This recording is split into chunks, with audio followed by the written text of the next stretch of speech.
Mayor, we are live.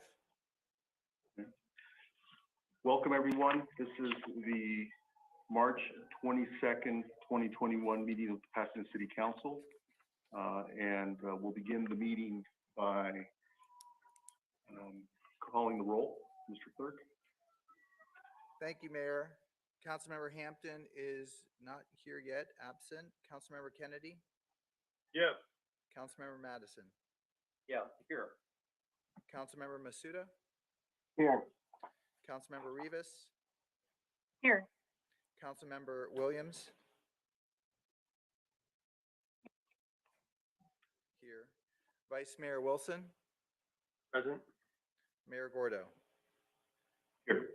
There's a quorum of the council present. We'll ask Mr. Kennedy to lead us in the Pledge of Allegiance.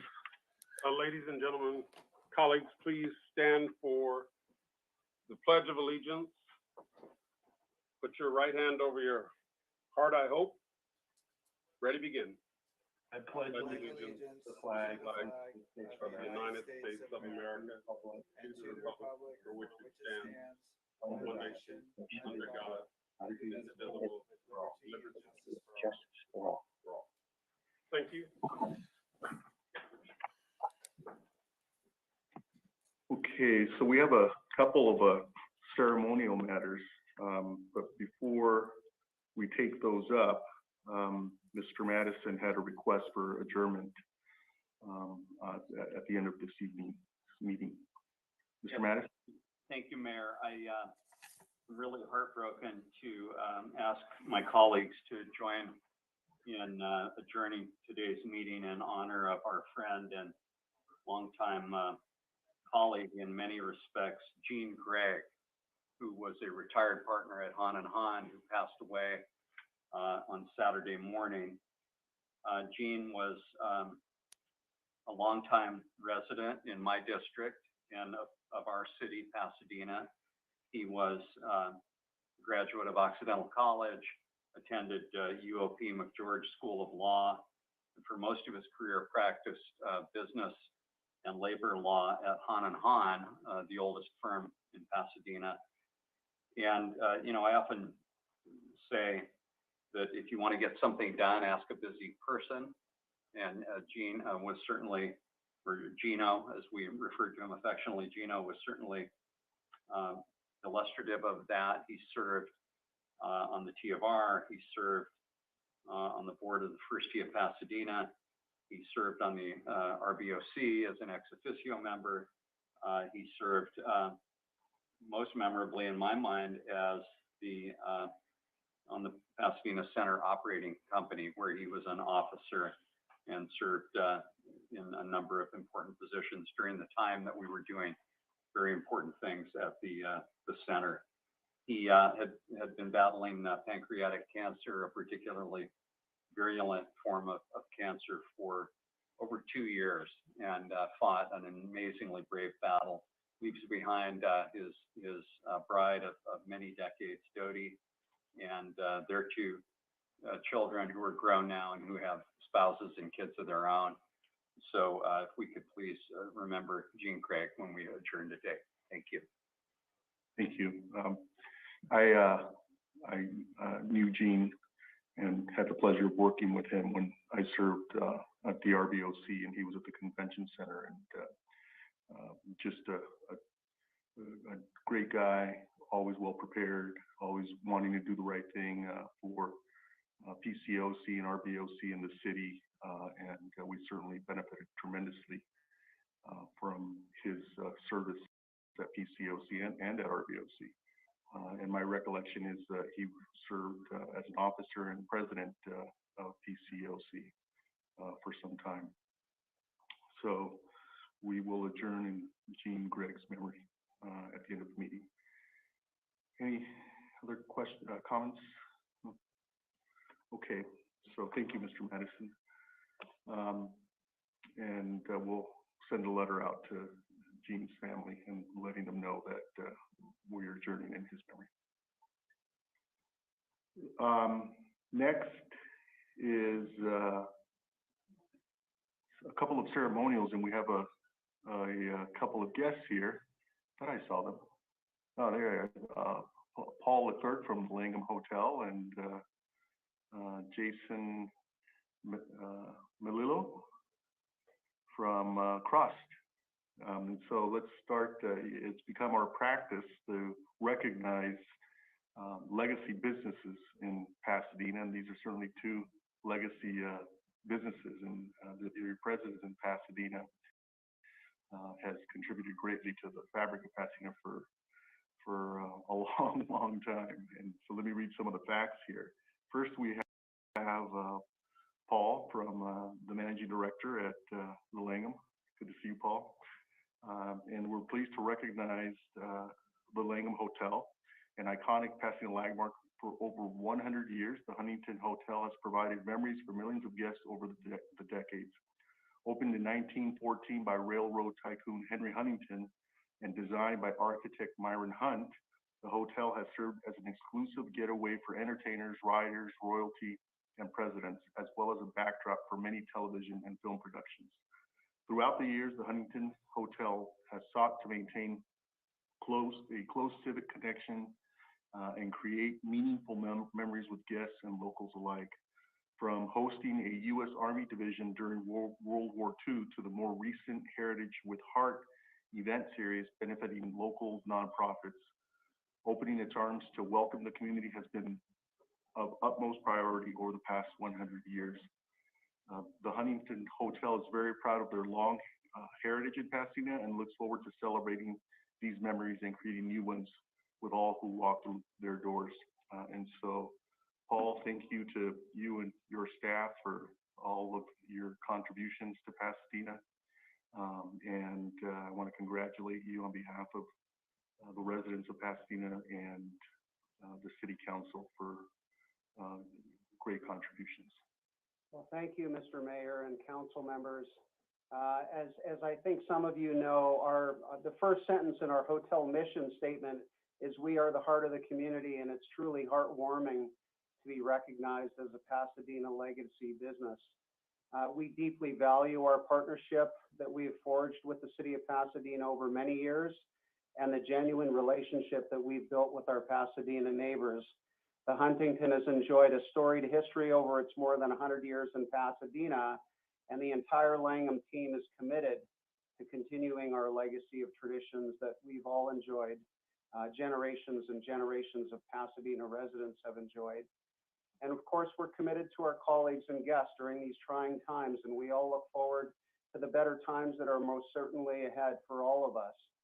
So we're honored by this special recognition today, Mayor Gordo, and look forward to creating countless new memories for many, many more years and decades to come.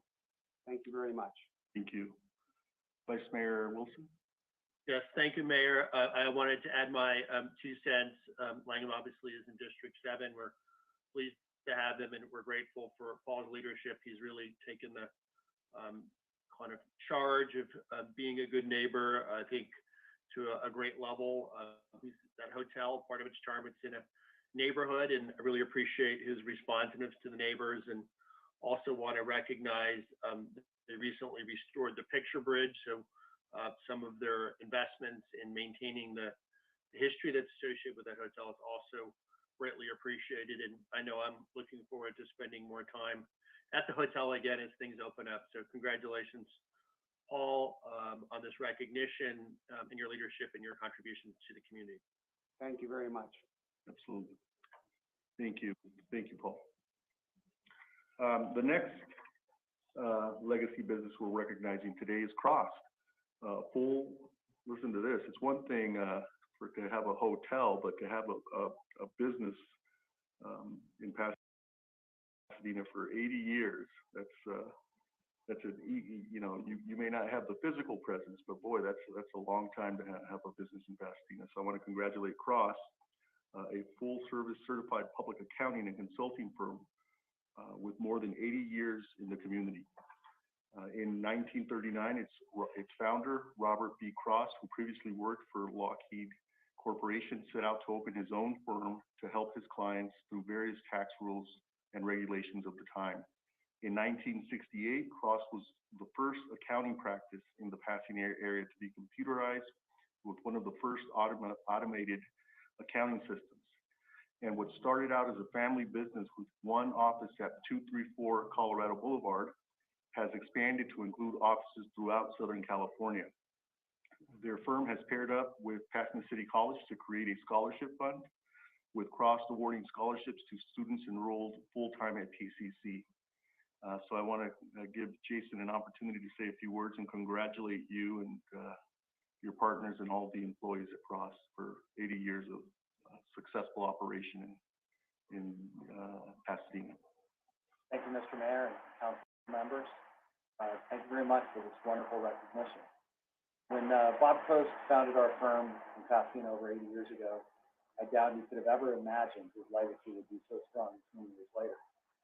When I joined the firm 25 years ago, we were a boutique firm with 12 employees and a niche serving the restaurant industry, with most of those located here in Pasadena.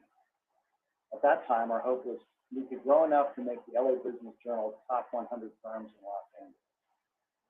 During the last 25 years, we've experienced exponential growth, much of it coming in the last 10 years. Last week, we received notice that we had made the list of the 100 largest firms in the United States, for the first time coming in at number 78. We also received the distinction last week of being honored as the fastest growing top 100 firm in the U.S. with an 80% growth rate. Needless to say, it's shaping up to be a pretty good month for us. We're extremely proud of these accomplishments. We now have almost 300 employees, with more than a third of those high-paying jobs based right here in Pasadena. Our location in Pasadena has allowed us to attract not only top local talent, but also enabled us to bring in the best talent from around the United States. They come for the weather and they stay for the food. We appreciate the city and all of the many amenities it has to offer a company like ours. We believe that we have been good corporate citizens by doing things such as paying our employees to volunteer each year for local charities and creating an annual fund for our employees to choose quality charitable organizations to donate to.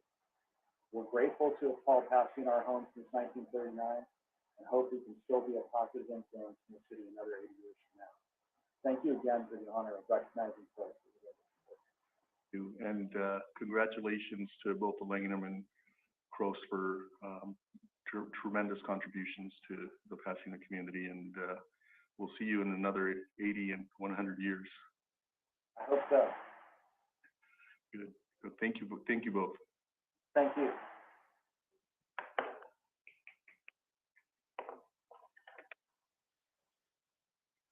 Okay, next we'll move on to public comment for matters not on the agenda. So thank you, Mayor. The city clerk's office received one letter thanking and commending the Pasadena Public Health Department for its leadership and partnership during these challenging times, and one letter expressing concern regarding homelessness. Those were not submitted to be read aloud, but were correspondence which was distributed to the council. I do have an announcement about public comment for future meetings, if that's okay to make that announcement. Sure. The city is pleased to announce the upcoming availability of live public comment as part of virtual city council meetings, starting with a special joint meeting with Supervisor Barger on March 31st, 2021. This is a trial phase for this new public comment process as the city works to refine and improve public comment procedures during this pandemic. To participate in live public comment, members of the public will have the option of completing an online speaker card or calling city staff to assist with entering speaker card information over the phone. Public comment speakers will then be able to connect to the virtual meeting and will speak in the Zoom meeting when called on to provide their public comments, either through their computer or by phone. Since those providing public comment will speak live during the meetings, city staff will no longer read public comment into the record once we start live public comment. Detailed instructions on how to participate in live public comment will be posted with each published agenda for upcoming meetings. If a member of the public has any questions, you may contact the city clerk's office at 626-744-4124 for more information. Thank you, Mayor, for that opportunity to make that announcement. Thank you, Mr. Clerk. Next, we'll move on to the consent calendar. And I'll entertain a motion on the consent calendar. Move approval, Mayor. Second. Moved and seconded, roll call. Councilmember Hampton, I'm so sorry. I'd like to pull item 8. so motion and second for the consent except for item 8. Okay. Yes. Okay. All right, on that motion, Councilmember Hampton, Yes. Councilmember Kennedy, Yes. Councilmember Madison, Yes. Councilmember Masuda, Yes. Councilmember Rivas, Yes. Councilmember Williams, Yeah. Vice Mayor Wilson, Yes. Mayor Gordo. Yes. The motion is Mr. approved Hampton? without opposition. Number 8, I will abstain. The reasoning is the same. I don't think it's an appropriate time to give any raises in the middle of a pandemic. Okay. With that, is there a motion? And again, this is intended to be, it's a nominal 1% raise for employees for limited time. The council deliberated these matters and thought it was appropriate to, with the exception of, as he's pointing out, of Mr. Hampton. Move the item. Second. Moved by Mr. Seconded. Madison, seconded by Mr. Masuda. Roll call. Councilmember Hampton, I abstain. Councilmember Kennedy, Yes. Councilmember Madison, Yes. Councilmember Masuda, Yes. Councilmember Rivas, Yes. Councilmember Williams. Yeah. Vice Mayor Wilson. Yes. Mayor Gordo. Yes. The motion is approved without opposition. And that brings us to a public hearing. This is item 11. It's Mr. Clerk. Yes, this is the time and the place for the public hearing on submittal of Public Housing Agency Annual Plan 2021 to the U.S. Department of Housing and Urban Development. On March 4th, 2021, the public hearing notice was published in the Pasadena Press. 2 public comments have been received for this item, Mayor, and those are to be read aloud, and they were in favor of the item, but we'll read them at the time designated. All correspondence has been distributed, posted online, and made part of the official record for tonight's meeting. Thank you, Mr. Mayor and members of the City Council. Bill Wong, Housing Director. So this is a annually required plan, and there are only minor changes. The good news is that because Pasadena is HUD has determined that Pasadena is a high-performing agency, public housing agency, that we have a streamlined plan. And so I will turn it over to Ann Lansing, who's our housing assistance officer over our rental assistance programs, to give a brief presentation. Thank you. Red for on, right? Yes. Okay, sorry. This annual plan is one element of the Public Housing Agency Plan, which is a document required by HUD as funders of the Section 8 rental assistance program administered by the city. The other element is the 5-year plan. The current 5-year plan covers the years 2020 to 2025 and was approved by council in October of 2020. The 5-year plan sets goals for the city in its role as the local public housing agency, and the annual plan, which we're bringing here tonight, reports on progress on those goals, as well as any new project-based voucher activity that is planned. This is the progress made on highlighted goals that were set.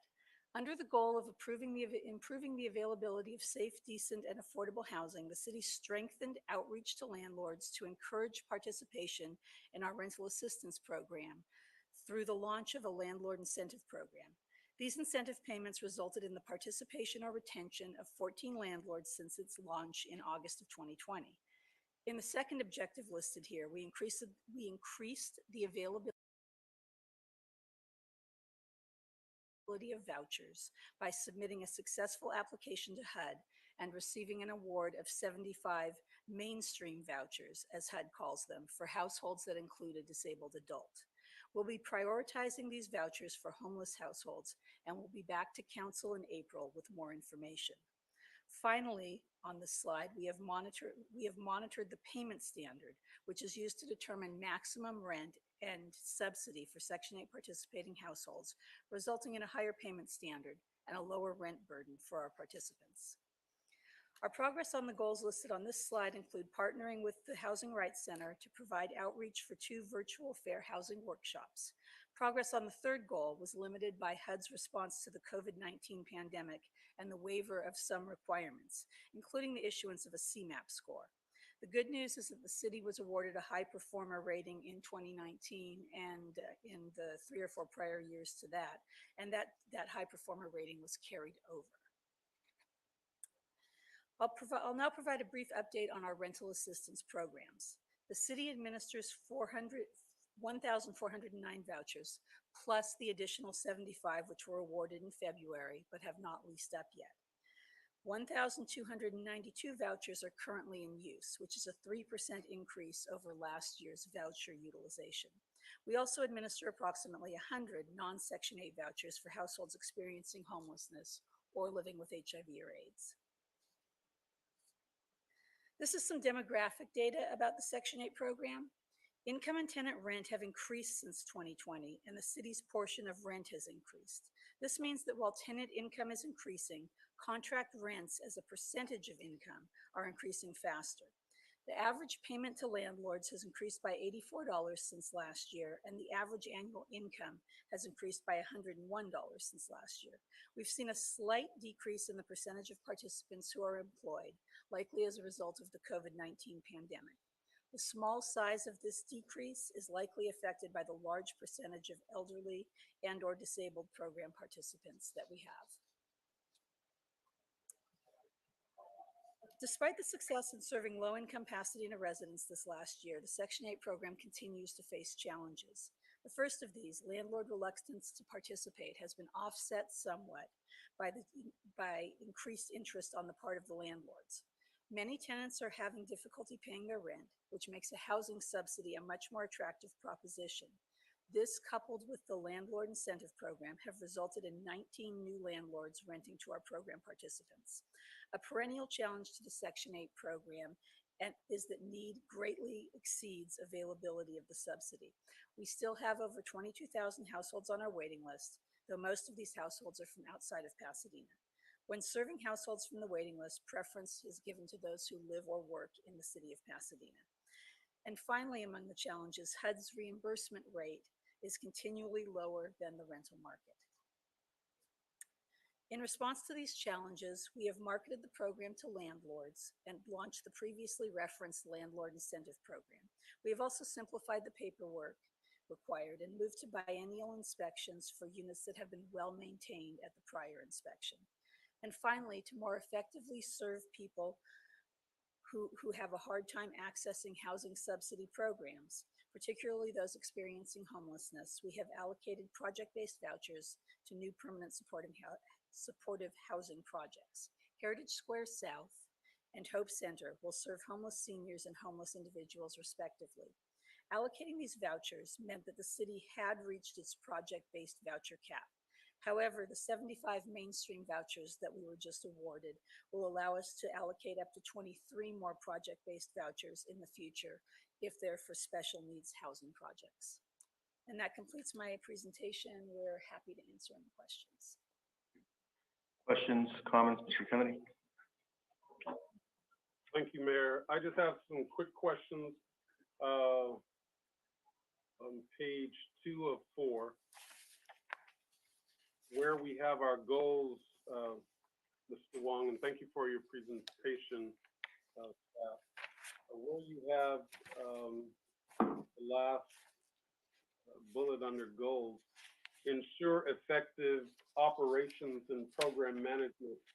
I'd like to spend a little time with that, but before I do, you say in your presentation that there has been a decrease in Section 8 vouchers, meaning the actual usage. No, there's been a slight increase. There's a Slight 3% increase. Excellent. In your presentation, was there a reference to some aspect of our program in terms of individuals using the program decreasing related to COVID?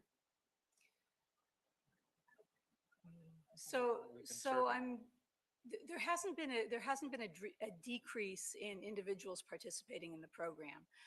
In fact, there's been an increase in landlord willingness to participate in the program, which means that persons who are issued vouchers off of our waiting list are more likely to lease up than they were pre-COVID.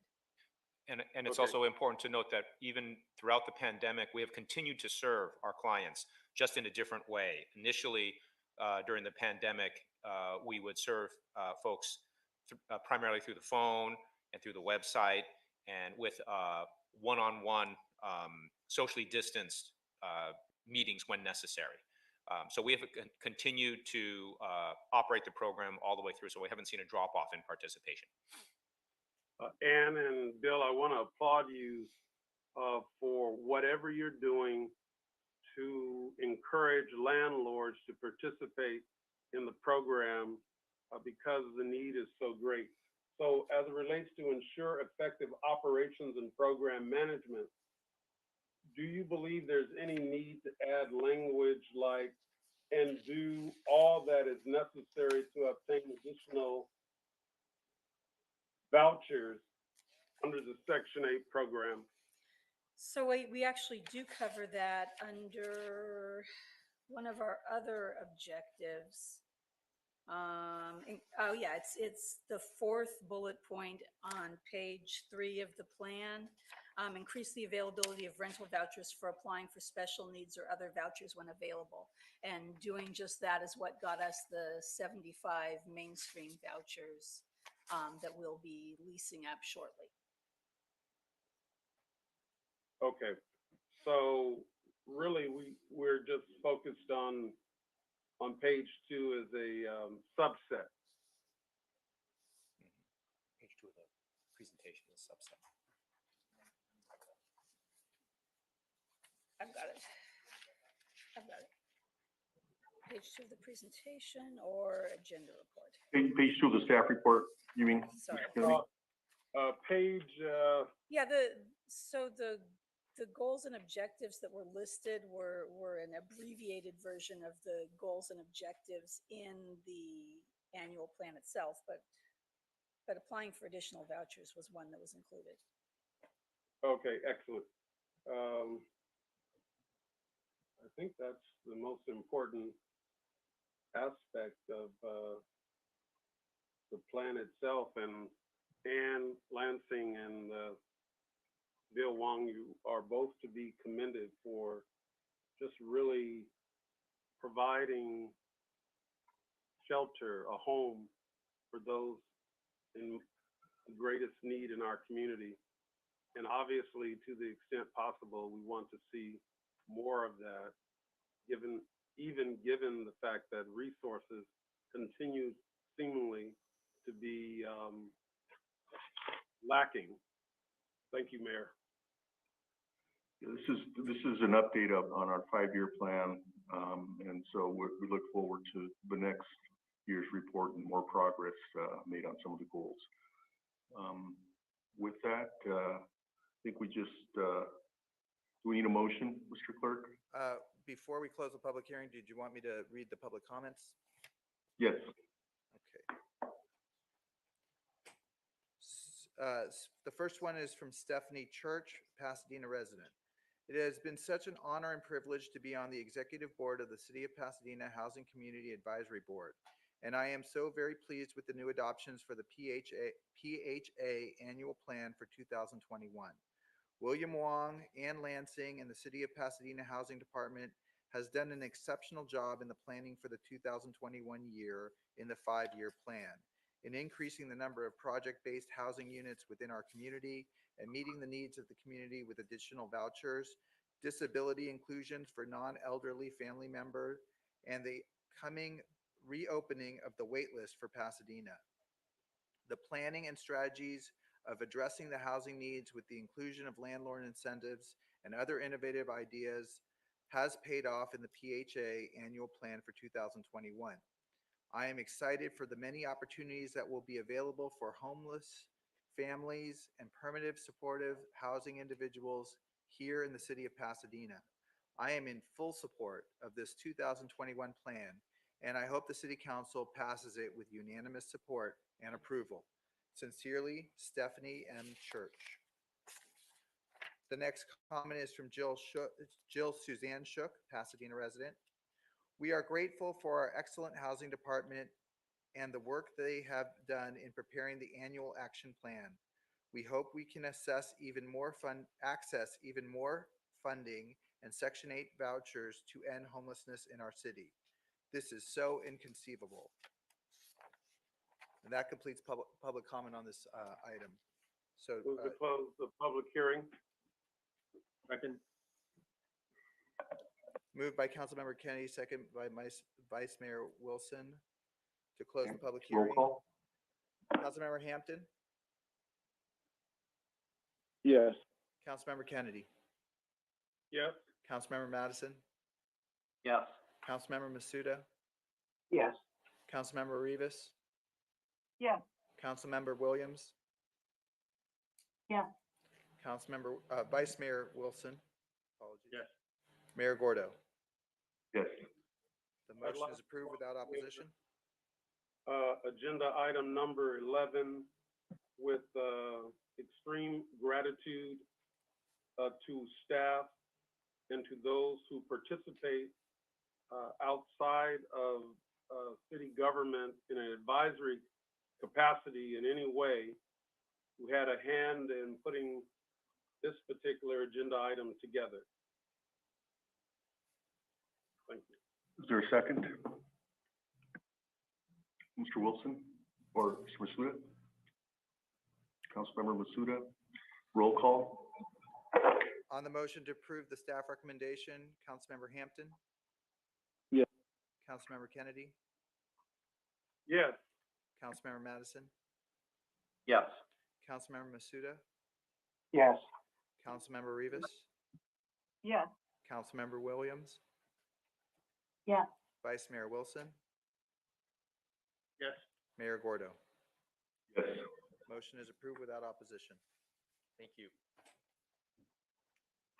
Okay, next is, on our agenda is a report out from EdTech on consideration of hero or hazard pay in the city of Pasadena via an ordinance. I'll look first to the chair of the committee. Mr. Hampton, did you want to just say a few words? It came out of the committee, we just recommended it to come to the city council. It came out of the committee with 2 in favor and 2, I guess, against. I would say that's the, not that we're against, I don't think, I would say, clarify as we were against it. It just didn't seem like every group was picked up in it. There are a lot of people that were working over this pandemic, and I think that they, in all rights or in their own respects, are all considered heroes, and we appreciate each and every person working on this. But unlike $15 minimum wage, which picked up everybody, actually just targeting one group. And so it came out of with a mixed bag. And I think that Councilmember Madison, who asked for this to be placed on the agenda, him and Councilmember Rivas had very compelling arguments of why we should support this. But we wanted to have the discussion at the full council level because I think this is something that deserves the respect of the full council to look at. So that's where we're at. That's where we're at today. I know that there's probably a lot of public comment. How many public comment cards do we have, Mark? To read aloud, we have 15, and we've received about 11 letters for this, and then I would report out what the Ed Tech committee received as well.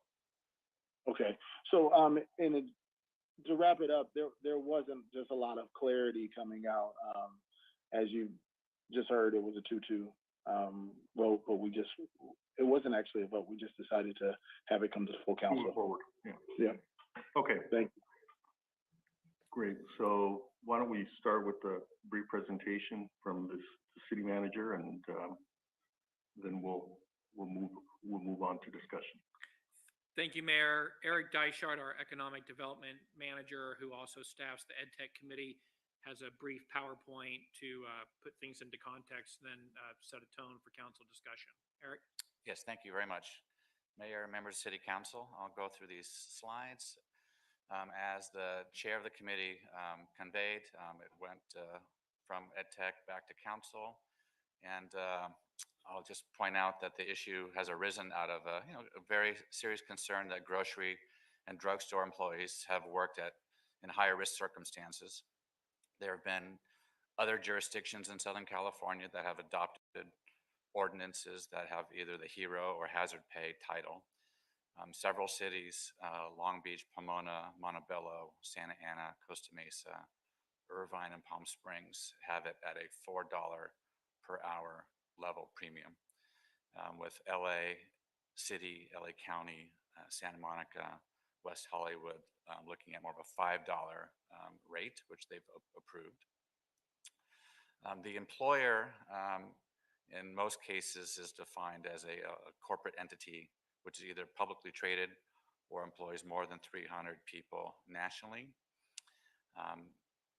LA County has the employee cutoff at 10 or more.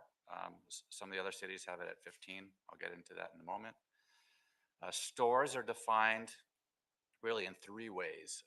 It covers grocery stores, the traditional large grocery store that sells a variety of food products, and retail drug stores or pharmacies that sell a variety of goods at a medium-sized box in terms of a physical kind of presence. But the third category is what you might consider a target, a large retailer that, in addition to selling various goods, also sells groceries and might also have a pharmacy. So those are the 3 kind of descriptions of what a store is.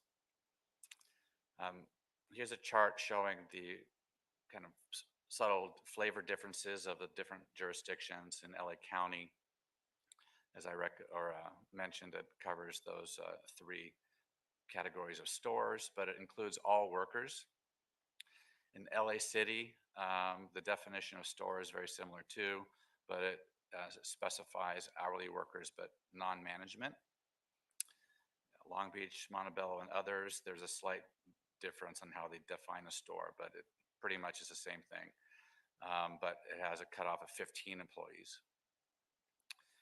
And in Palm Springs, they define stores in a similar way, 15 employees or more, but they allow for a credit of what those different employers have provided to the employees since the pandemic has started. So they essentially allow for some flexibility on benefits that have occurred, not since the ordinance was passed, but since the pandemic started. In each case, these different jurisdictions have selected 120 days of a term to be providing this hero pay. In Pasadena, just to give you a sense of where these stores are, the grocery stores are dispersed throughout the city. The ones that are in purple are independent stores that would likely not meet the definition. The ones in red are the larger, more traditional grocery stores. Same thing here for the pharmacies, several independents in purple, and the larger ones in red, so CVS, Rite Aid, Walgreens. So if you add all those up, we're talking about probably 30 different stores in Pasadena with a total job count of somewhere between 1,900 and 2,000 jobs, with 48% of those stores being unionized. It is hard to kind of gauge how these stores are doing. The grocery store industry has acknowledged a large uptick in the second quarter of last year because people were very eager to get their hands on food. But if you look at information we've received from our sales tax consultant, when you add together grocery stores and drugstores, the sales in Pasadena have the typical kind of ups and downs based on the cycle of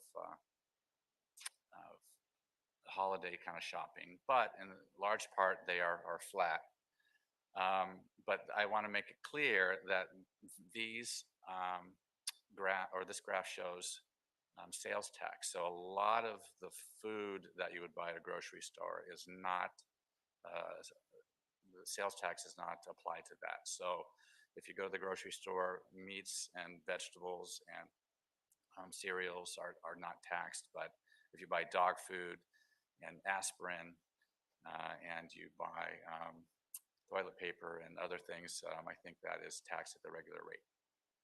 So just to give you a sense of kind of how we compare, Pasadena has probably a higher number of grocery stores and drugstores compared to our neighbors. So we benefit from having at least the variety. Other considerations that we've kind of pointed out in the staff report, there are certainly a broader range of higher risk workers that are not covered in hero pay ordinances, as the chair had mentioned. This has been supported by the United Food and Commercial Workers Union in particular. So between bus drivers and healthcare workers and various others who are at higher risk, those are not included. Some recent store closures in Long Beach and Los Angeles did coincide with the new ordinances being approved there in those two cities. The third bullet, a federal judge denied a bid by the California Grocers Association to temporarily overturn the Long Beach ordinance, but other lawsuits in other cities are still pending. And during the kind of the height of the public discourse on hero pay that occurred December, January, February of the last few months. But since that time, we've been fortunate to have transitioned from the purple tier into the red tier. So that is a kind of substantial point of kind of recognition that we've achieved some sense of the pandemic getting eased a bit. There have been questions about pay. From a staff perspective, we've had a hard time verifying this information. The $17.50 to $18 per hour range is for the entire state. A couple resources kind of verified that. There's some speculation that in Pasadena it might be a little bit closer to $20 an hour, but that gives you some sense of what the average hourly rate is. If that's the case, a $5 increase would give us a 25 to 28% increase. Average salary for the grocery store workers in the LA and Pasadena area, according to at least one resource, is about $29,000 per year, but that does blend full-time and part-time staff. And then I want to point out that many stores and companies have provided some hourly stipends and bonuses during the pandemic, but at a variety of rates, no average. Mayor, Identify. Mayor, may I please interrupt just for a second? I think we need better exposition on whether or not the city of Pasadena does in fact have an average hourly rate for the population that we're discussing closer to $20, because I suspect that John, let's finish the presentation, then we can ask questions and clarify that. Thank you. Thank you. Yeah, and as I mentioned, we have a hard time verifying that, so we'll go to where we found that information. and some other resources that we've at least had connected to the staff report. One is just the summary of the LA ordinance. As with the other cities that have adopted these hero pay ordinances, there are requirements of posting information for employees to see on making sure that the credits are applied in certain ways, notification requirements, that record keeping be kept for 4 years. They go through different fines, employee remedies, and administrative enforcements are all kind of portions of the ordinances that they have in common. But here's at least a summary that is LA County. And then, as I mentioned, we have attached as links to the staff report the full LA County ordinance, a couple of news articles that we thought were helpful, and also a study that was prepared by the California Grocers Association. With that, I'll reiterate the staff recommendation is simply to have the council receive the report and to provide any direction as appropriate. Good.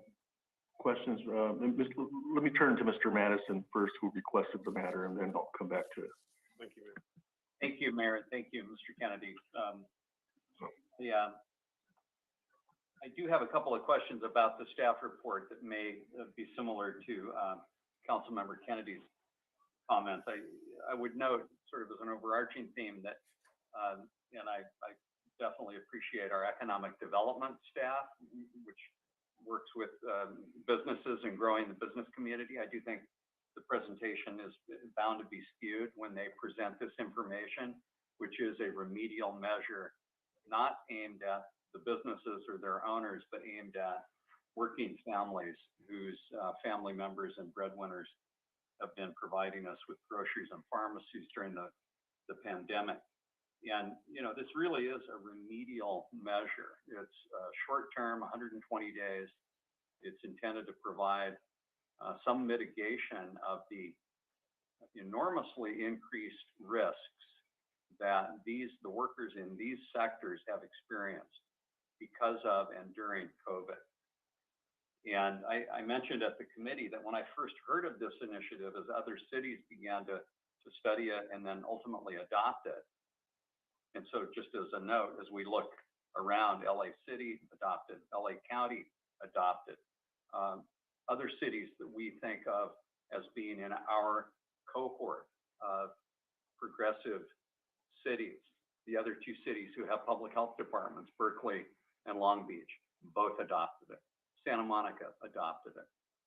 Even cities that we might not think of as progressive as Pasadena or as prosperous, you know, like Pomona and Montebello have adopted this, and Oakland and others. But it's remedial. And when I first heard about it, I was skeptical because I thought, well, grocery workers are highly paid. They were able to work during this last year, unlike some other occupations who haven't been able to. So what's the rationale? But as I studied it and I learned more about it, to me, the case was more than made. You know, these grocery stores have been intensely dense during the time of COVID, as restaurants have been unavailable almost entirely during the last 13 months for dine-in. There's been some, obviously, availability for takeout or delivery. But, you know, many modern day folks rely a lot on restaurants for their food service, and that has not been as available nearly. And many restaurants have frankly gone out of business. The grocery stores have thrived. The Brookings Institute did a study that showed how prosperous and successful grocery stores like Kroger's, you know, which pretty much seems to be, near as I can tell, almost every major grocery store now seems to be owned by Kroger's.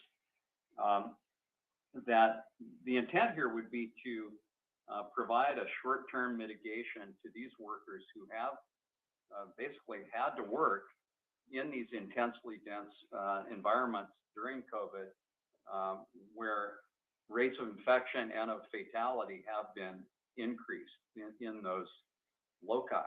And, you know, HIPAA prevents us from having complete visibility into that, but I saw data that indicated that infections and fatalities, even in Pasadena, were higher than among the general population.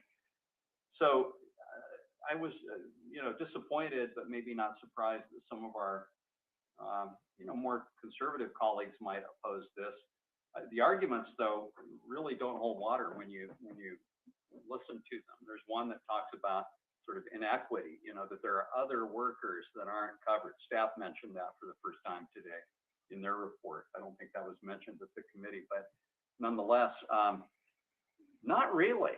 When you look at how intensely populated grocery stores and pharmacies have been during this last year, it is extremely difficult to find another sector of any size where there have been that many employees who have been forced into an environment because of their vocation that put them in such risk of COVID. Healthcare was mentioned by the vice mayor at the meeting, but of course, healthcare has imposed tremendous constraints on the population. You can't go to the hospital this last year to visit somebody. You can't go. One of my kids had to go to the ER during COVID. I wasn't even allowed to enter the ER. And there were guards stationed at the hospital that said, no, you stay here. He's over the age of 18. He can come in by yourself. Nobody else is allowed in there. And of course, healthcare also has better technology than our grocery stores to protect their employees, and they're highly compensated medical professionals for the most part, you know, in healthcare. You can't really cite another example of another sector of employment. So, you know, the idea that, well, there are others that are as deserving and all that, you know, those are nice sentiments, but at the end of the day, that's really just being offered up as an excuse to not take this step that these other progressive cities have taken. So, you know, I think it'll be really disappointing and surprising to people if Pasadena can't join, again, so many other cities, including our cohort cities, the other cities that have public health departments, and, you know, the sort of 800-pound elephants of our county, the city of LA and the county of Los Angeles. Gosh, in almost any direction you go, if you leave Pasadena, you'll be in a supermarket that has already adopted this. Why shouldn't we do it for our hardworking grocery workers and pharmacy workers who've served us all during this past year? And I'm told that you know, the union argument was trotted out there. You know, I've discovered that grocery workers are not as highly compensated as I think as they once were, and certainly not as highly compensated as I thought they were.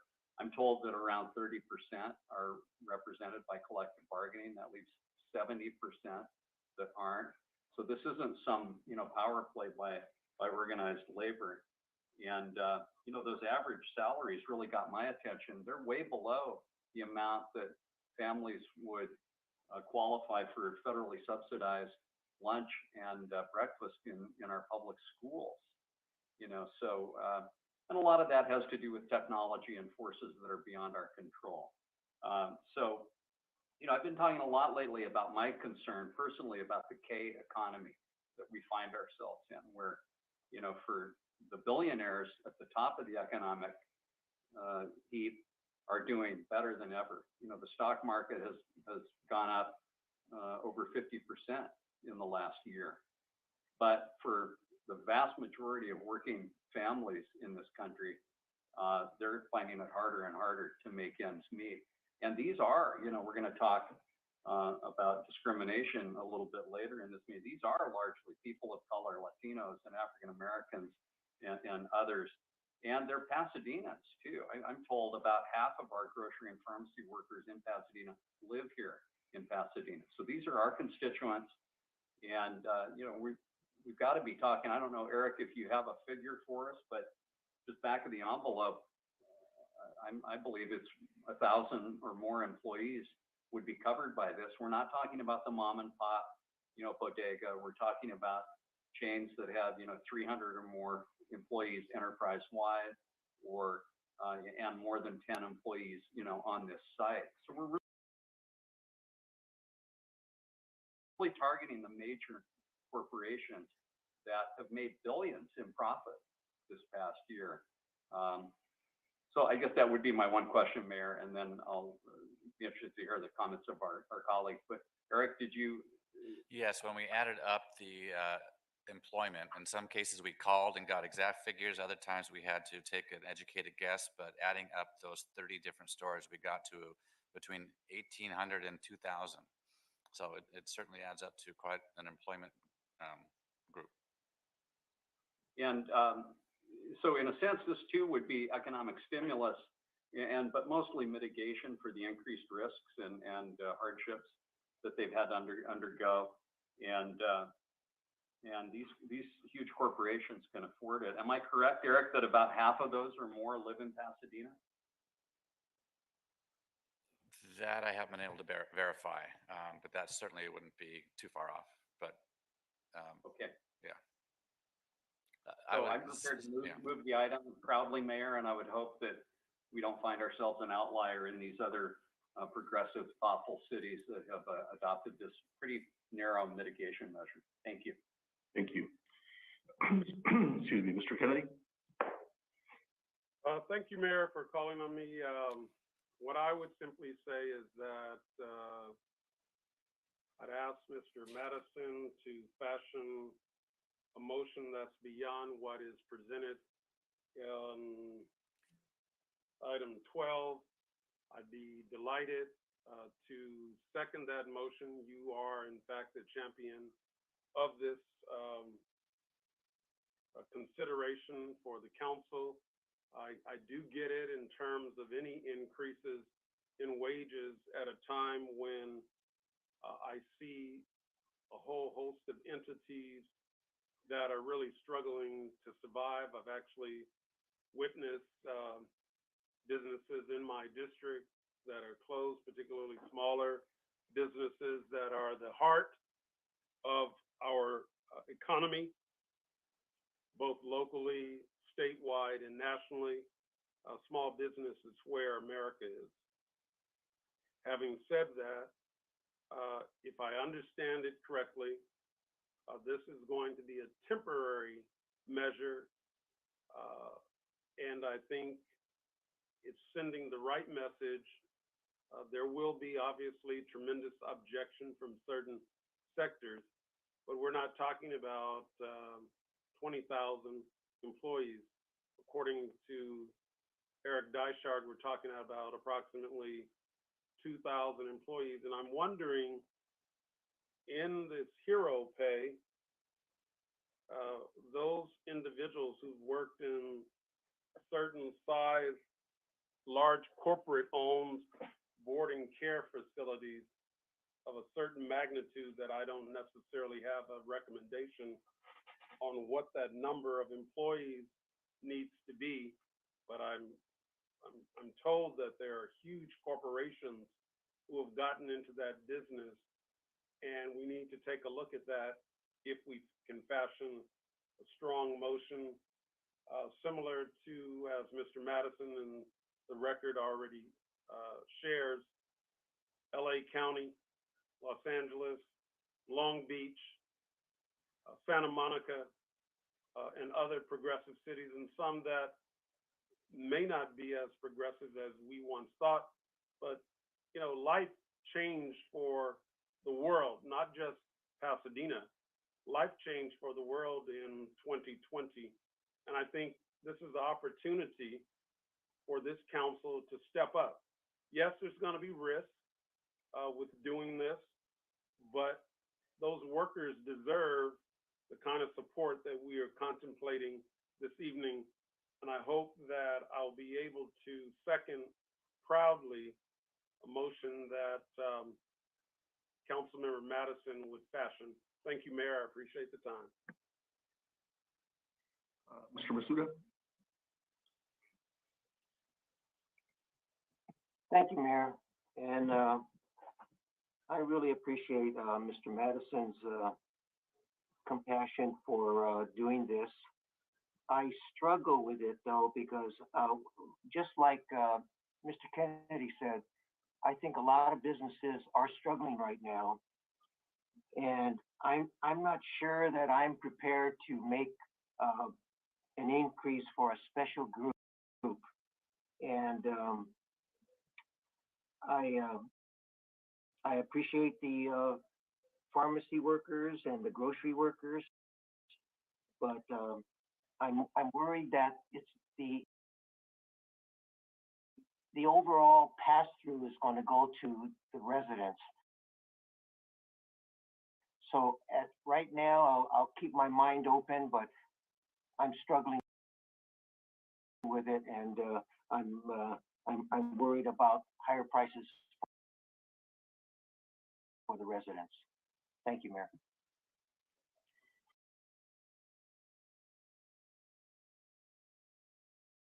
Ms. Williams, then Ms. Rivas. Hi, Mayor, I just, as a point of order, I think it's really important. Right now, we're in the phase of asking questions. And so I think it's important to ask questions, get more information, and then hear the public before we make our decisions. But it seems that we're all kind of lining up our horses right now. I have two questions. One was the two council members brought it up before, the impact on city residents. So I've seen the grocers gave a 30% number that live in Pasadena. The union gave a 50% number that live in Pasadena, which is that's a pretty wide range. And my understanding is staff was not able to get that number, but if does staff have a way that we could actually get that number? Or is that actually an ascertainable number? Yeah, we just don't have the data from every employer. I mean, we have rough estimates from the EDD on different sectors, but again, it might, with a little extra effort, we could get a better number, but at this point, we don't have that data at our fingertips here at City Hall. Okay. Because I think that would be really important information to know. So if there's a way to get that. And then secondly, if I know that I don't think Dr. Go is here, but if we could get a reminder maybe from the city manager of what tier grocery workers are in for vaccinations and how that deployment has gone out. Do they have ready access to vaccinations? Do we have enough supply? Do we have a sense of what the vaccination rate is among the grocery store employees? They are included in the current open tiers. I don't have any data as to what the vaccination rate is for people in that industry.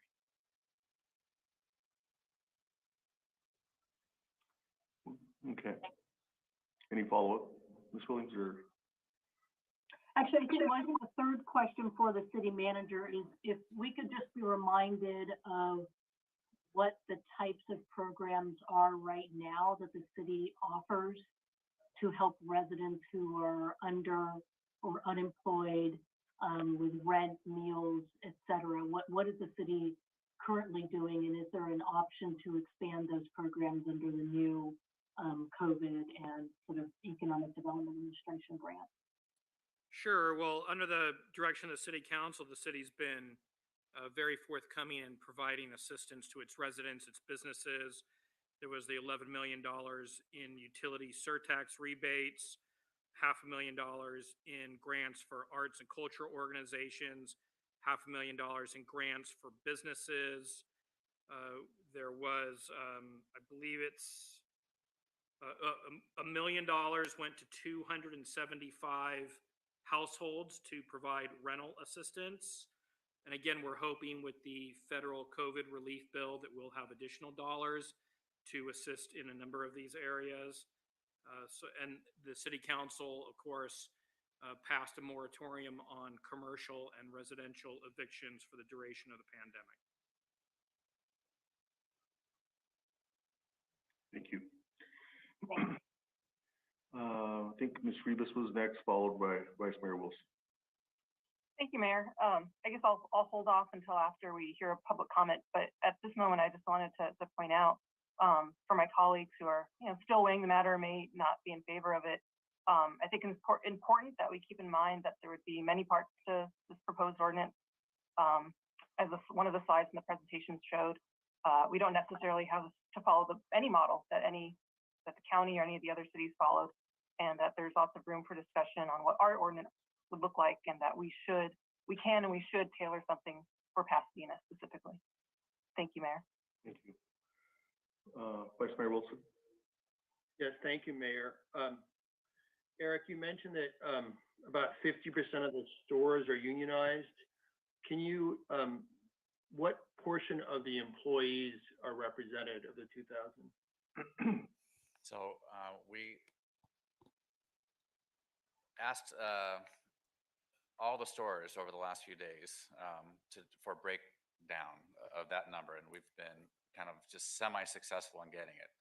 I would say, again, 48% of the stores are unionized, and I'm going to guess that about 40% of the workers, because again, some like Target is not, a few of the larger ones are not unionized, but so I don't have that exact figure, but I think it would skew closer to non-unionized a bit, even though the number of stores are about 50-50. Okay. And the number of cities that have passed Hero Pay, I think Steve pointed out there are some cities that have already passed this. How many is that? Well, you have probably, I can go through the list again. Hold on a second. Is it, I think it was like 15 or 20, is that about right? Yeah, Long Beach and Pomona, Montebello, Santa Ana, Costa Mesa, Irvine, Palm Springs, West Hollywood, Santa Monica, City of LA, the County of Los Angeles. And there are a couple up north as well. I think it's less than yeah. 20, 15 or 20 if you go across the state. And I think there are 88 cities in LA County and almost 500 in the state. So it's still, you know, a very, very small percentage by my math. And then I don't think Dr. goes there, but maybe Steve. I'm curious, I know this is Hero Pay, when I read it, it says, the issue arises out of concern for grocery and drugstore employees who have worked in higher risk circumstances through the pandemic. Can you remind us how many new cases we had today and how many deaths were reported in the city of Pasadena? Vice Mayor, I'd need to pull up the dashboard. I didn't take a look at it today. So if you give me a few minutes. Let us know, that would be helpful. Those are my questions. I'll have some comments later.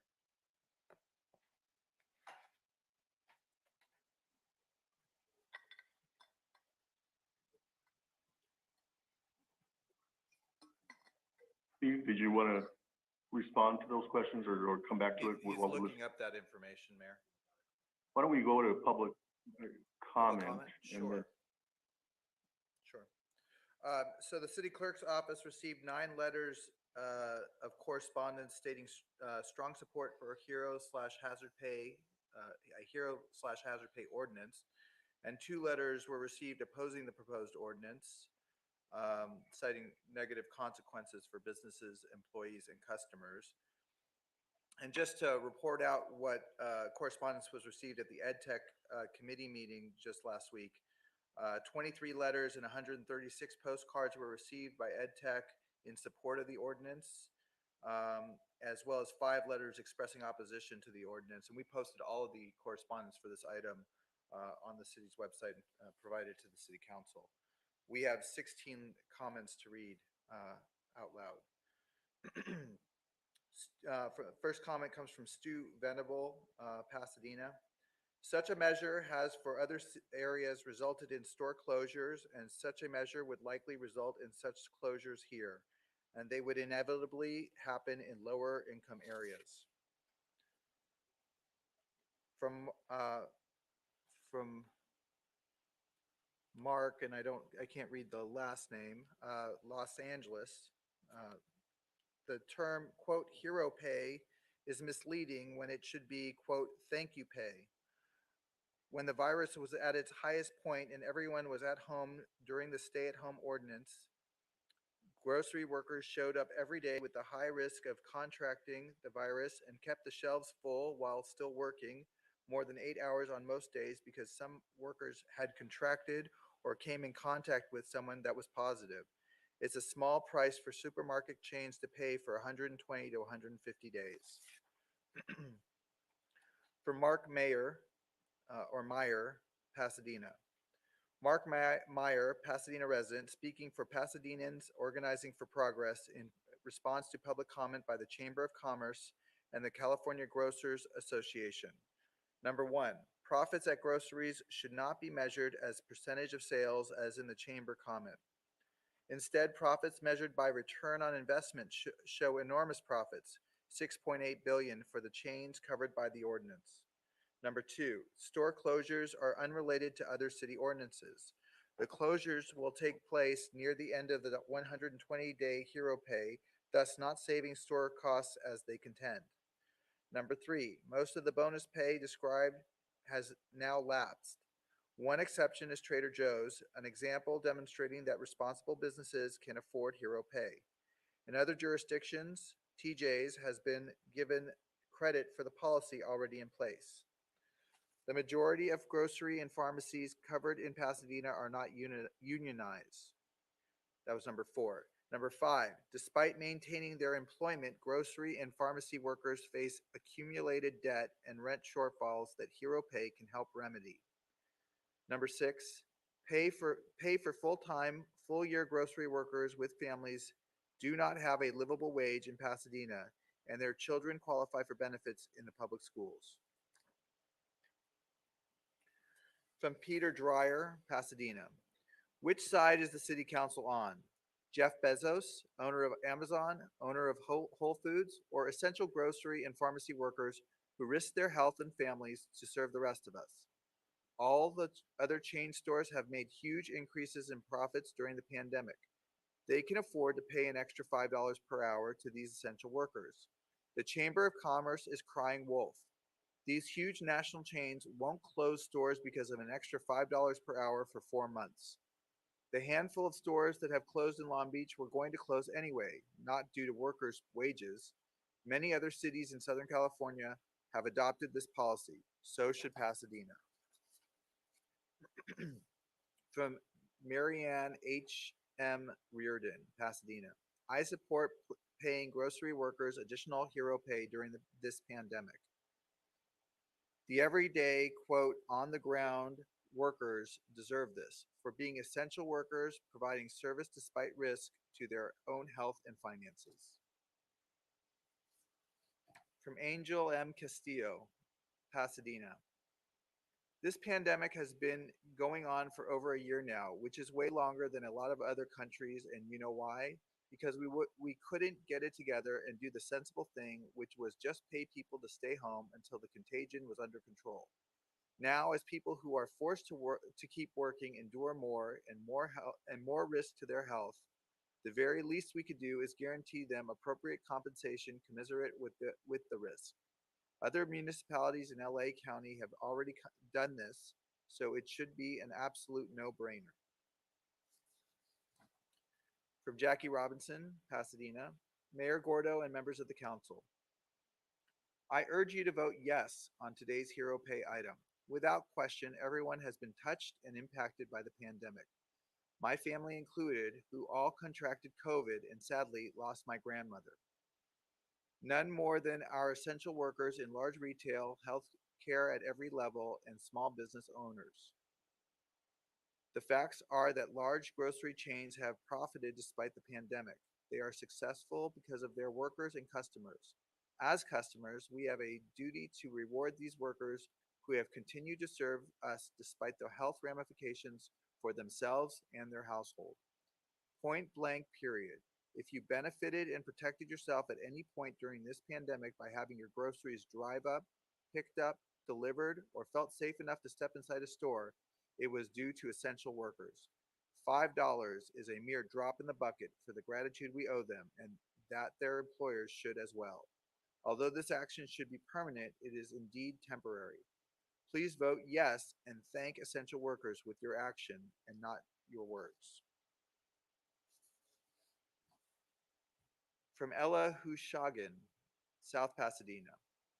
I live in South Pasadena. I frequent Pasadena grocery stores. I urge you to pass a hazard pay ordinance for Pasadena workers. Jurisdictions around California are moving forward with hazard pay for retail workers. The momentum behind local hazard pay ordinances is logical given the stunning profits earned by major retailers in 2020, while frontline workers have risked illness and death for low wages. According to the Brookings Institution, in 2020, Kroger's profits were up 90%, up to $962 million from 2019. Albertson's profits were up 153% over the previous year, from $344 million to $871 million. The Brookings Institution report also found that when available, hazard pay makes a meaningful difference for low-wage retail workers, particularly for women and people of color. Requiring retailers to give a modest pay bump to workers is a concrete measure Pasadena can take to address the pandemic's racial inequities. Pasadena should not retreat from good policy in fear of the Grocery Association's intimidation tactics. On February 25th, a federal district court denied the Grocers Association's motion to temporarily overturn the Long Beach Hero Pay ordinance. Kroger's decision to close 2 retail locations in Long Beach has been pillared as retaliation against essential workers. From Jill Suzanne Shook, Pasadena resident. I totally support Hero Pay. Please pass this so our frontline workers will feel our love and support for their essential role in our community and the risk they take for us every day. From Reverend Dr. Sally Howard, Pasadena, California. Dear Mayor and Council members, I write to urge you to support a Hero Pay ordinance to raise grocery and pharmacy workers' pay by $5 per hour for a 120-day period. Such a policy in Pasadena would only affect 37 stores affiliated with large chains which have seen record profit due to the pandemic. Unlike fire, police, and healthcare workers who are trained and compensated accordingly for being on the front line, these essential workers did not sign up to risk exposure to infectious disease, get sick, or die at record rates. While these essential workers qualified to receive the vaccine, access to the vaccine is barely coming online now with limited supplies for LA County. Let Pasadena join Los Angeles County, City of Los Angeles, Santa Monica, Montebello, West Hollywood, Long Beach, Irvine, Buena Park, Pomona, Coachella, Santa Ana, Costa Mesa, and many other cities across the state in supporting grocery and pharmacy workers. From Janice Pais, P-A-I-S, Pace, Pasadena. The grocery workers and pharmacists have been there for us. Now we need to be there for them with your vote for the 120 days Hero Pay. From Erica Foy, Pasadena. Locally mandated pay increases to very specific entities like grocery workers are based on politics. If council were really concerned about Pasadena residents and workers, they would look to their own city public works crew who also kept working. How did our street trash cans get emptied, public bathrooms cleaned, and the litter in our parks? I find this preposterous. You would require other entities to pay more, but not first look at your own employees. In addition, grocery store workers are not the only, quote, heroes in our town. How about those who cleaned Huntington Hospital COVID patient wards, or the caregivers at our locally highly infected SNFs? Talk about hazard work that needs to be recognized. Don't forget hardware stores were still open. Why leave them out while you're at it? We have a brand new Home Depot in town you could include. Ralph's and Food for Less are sure to look to close like they have done in other cities. There are consequences of political theater like this, and I thought Pasadena was more thoughtful than to try and shove this through. Really upsetting to not take the time to understand the effects of a decision like this. Actually, it's maddening.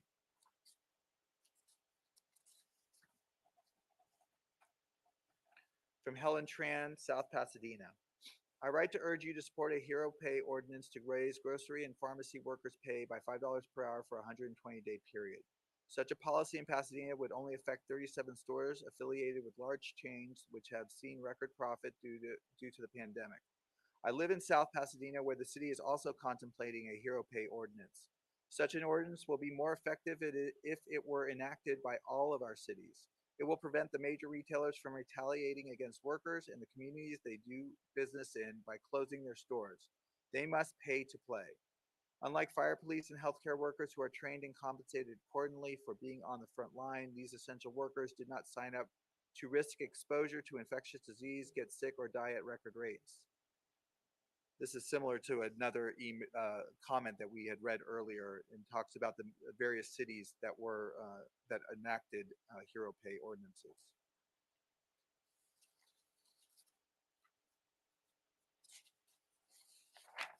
From Bert Newton, Pasadena. Kroger, which owns Ralph's and Food for Less, made more than $2.6 billion in profits last year alone, more than double of what it made before the pandemic. Kroger even announced $1.3 billion in stock buybacks and is situated as the 23rd largest corporation in the nation according to Forbes 500 list. Amazon, which owns Whole Foods, saw $17.4 billion in profit for the first 3 quarters of 2020, up $6 billion from the same period last year. That amounted to a 53% increase. These profits should be shared with workers who have been risking their lives for everyone else by going into a workplace where the public goes the most.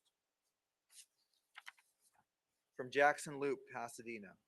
If this pandemic has taught us anything, it's that true heroes walk among us every day. Unfortunately, these heroes are often underpaid and have not been given the opportunity to work from home. They should be justly compensated for the time they spend putting their lives on the line so that our society can continue to function. This is simply the right thing to do. And the last public comment to read aloud. From Juliana Sorano, LA County. Hero pay for grocery and pharmacy workers is about acknowledging the reality that these workers became, quote, essential workers, end quote, during the pandemic and were forced into high COVID risk exposure at work while barely making minimum wage. We must stand by those workers who have truly been heroic at a time of great distress in our community, as they ensured we got the food and medicine we needed to stay at home safely. The proposed ordinance is for a limited period of 120 days, and the temporary pay raise can help members of our community catch up with financial stress these households have experienced in 2020 and 2021. Kroger is threatening to close stores in order to scare municipalities like Pasadena into not taking action on hero pay. It would be a shame if Pasadena didn't join the growing number of cities in California that acknowledge how big corporations have gained large profits during the pandemic on the backs of their employees. And that completes public comment on this item, Mayor. And Thank you. Mayor, if I may, getting back to the Vice Mayor's question, based on today's statistics, we had 4 new cases and 1 death, sadly. And then our 7-day average of cases is 7.4, which is about where we were the middle of this last June. And our 7-day average of deaths is fortunately less than 1, it's 0.6. Mayor, just a point of order, could the city manager clarify the 7-day average is per day over a 7-day period? That's right, it's a 7-day rolling average. So over a 7-day period, on average, case rates 7 with less than 1 person dying. On average each day, not each 7 days? Yes, sir. Yeah, thank you. Right. Vice Mayor Wilson. Yeah, thank you, Steve, for the latest stats. And I'd remind folks that those numbers are down from almost 200 per day cases earlier this year. So definitely a massive improvement. I would remind this group that I did enthusiastically end up supporting the minimum wage, which is applied to all the low wage workers in our community. And I think I have my reticences, the kind of selective nature of this legislation, and certainly acknowledge many people in many functions have had to go above and beyond and face unanticipated risks in their occupation, and the grocery store workers are certainly one of those. I did pull a report from December of this past year where they looked at 730,000 folks who were tested in LA County, and they looked at the infection rate. And construction workers were number one at almost 16%. Correctional workers, number two at 12.5%. I won't go down the list, but number five at a third less than construction workers were grocery store workers, around 10%. So there's a number of occupations where the risks were quite a bit higher, and we're not contemplating hero pay for any of those higher risk occupations. And I would argue that construction workers and food service workers did not sign up for being exposed, just like folks in our grocery stores. So once again, I just kind of question the selective nature of this potential legislation. As I mentioned, the change of circumstances have been quite dramatic. I was doing some research and I found something from United Food and Commercial Workers about a poll they did recently, and it said 77% of Californians support legislation that gives hazard pay to frontline essential workers until they're able to receive vaccines. So this is from the union itself. And it says frontline workers, not just, the survey said frontline workers, not just grocery workers. And it says until they're able to receive vaccines. And we just heard from the staff that grocery store workers were eligible, I think, at the beginning of this month. So that also feels like the maybe the opportunity, and we've kind of threshold the risk has been greatly mitigated, thank God, for them and many other workers. I'd also remind my colleagues that the unemployment rate in the city and the county of Los Angeles is almost 13%. And that's, you know, in the county of Los Angeles, that's over 1 million people who haven't had jobs. Fortunately, our grocery store workers have maintained employment, and I understand that many of the grocery stores have added employment to those locations to provide extra services and cleaning. So we're grateful. And because of the wage level that those grocery store workers typically fall in, they've been fortunate recipients of multiple rounds of stimulus.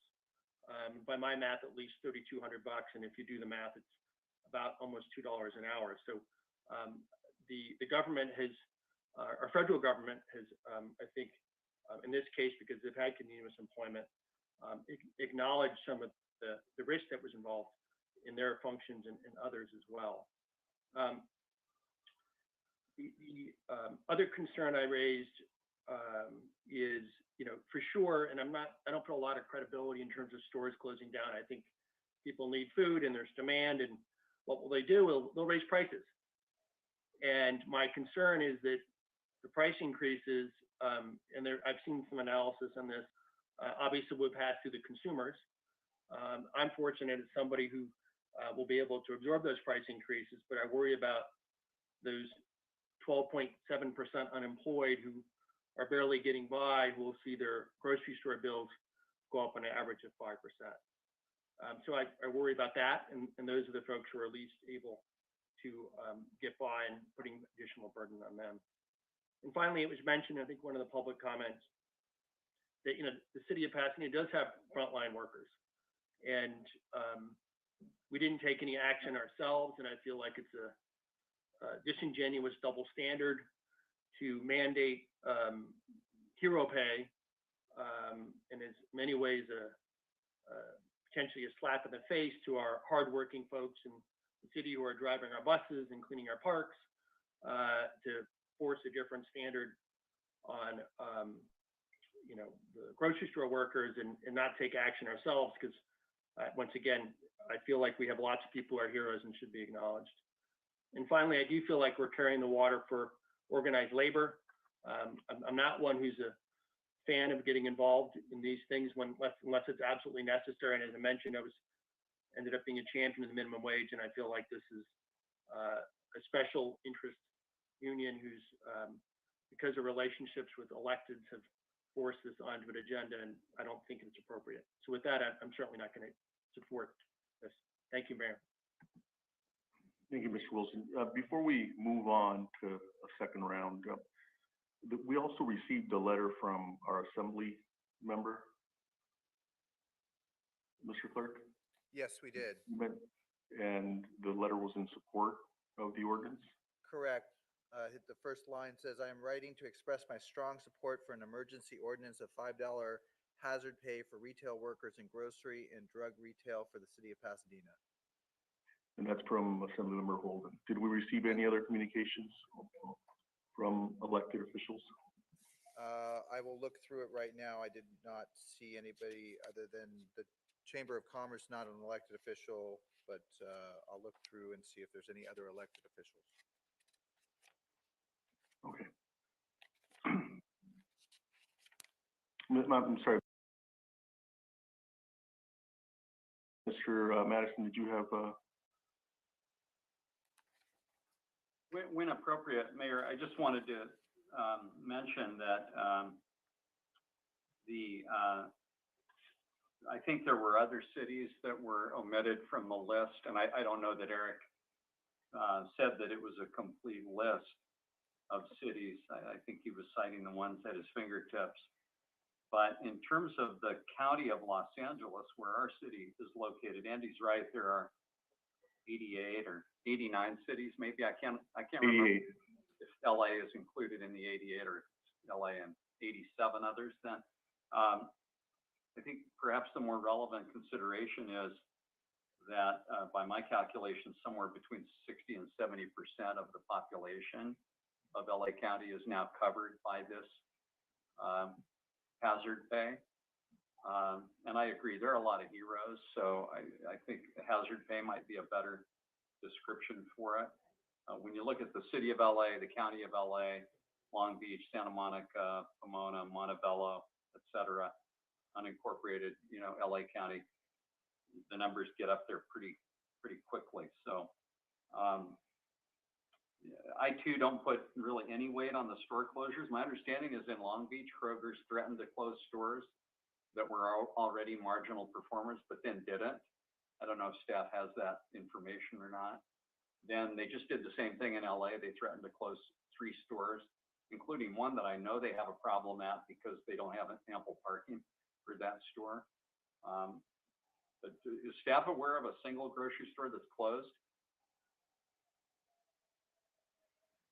Besides the articles identifying the Long Beach and LA examples, we've not heard of any others. Well, those don't count either because those were Kroger's announces plans or announces it's considering.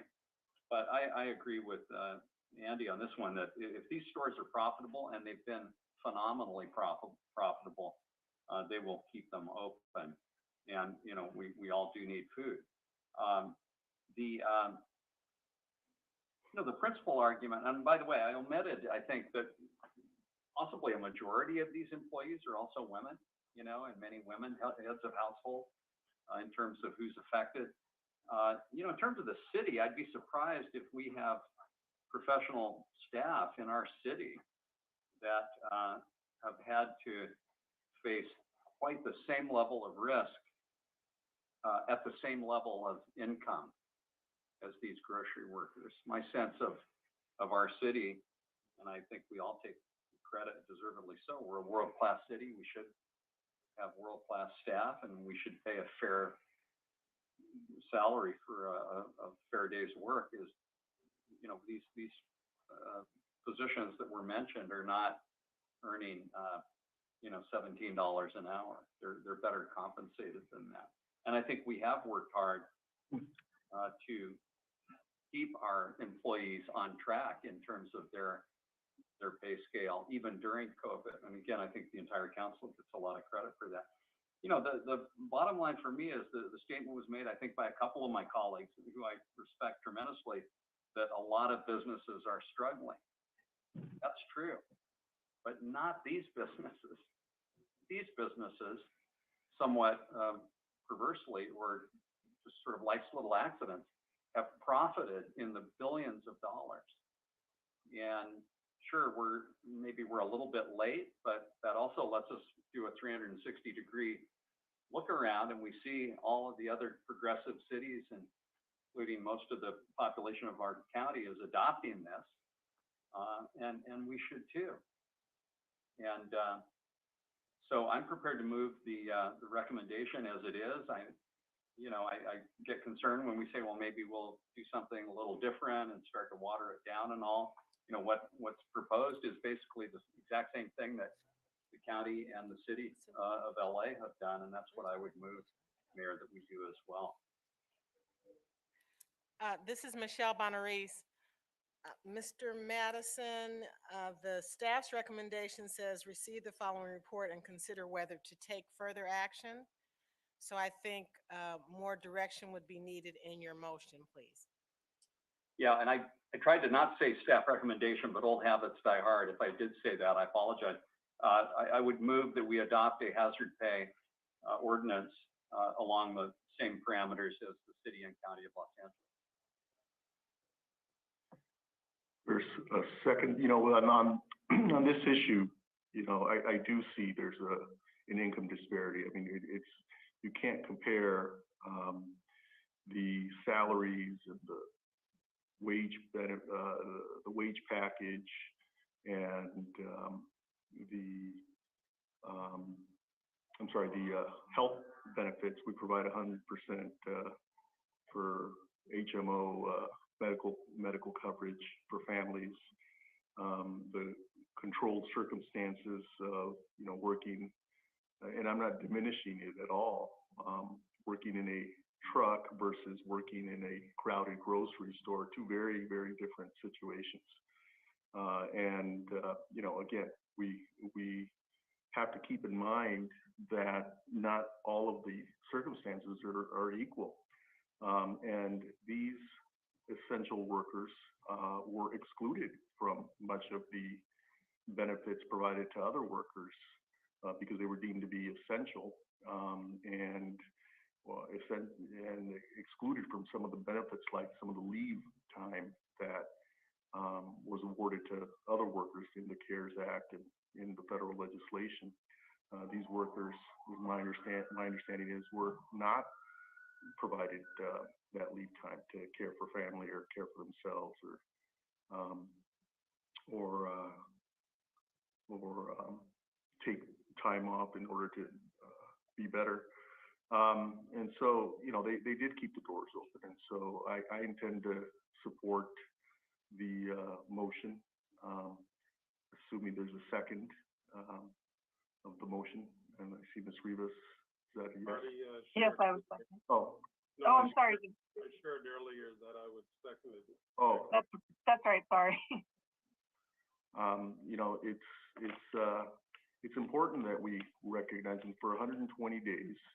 I mean, when you point out the revenue streams, I'm not sure who, I think it was one of the speakers, you know, the increase in revenues for, you know, the Bezos of the world and for the Krogers, and you look at a 120-day increase to help maybe some of these workers who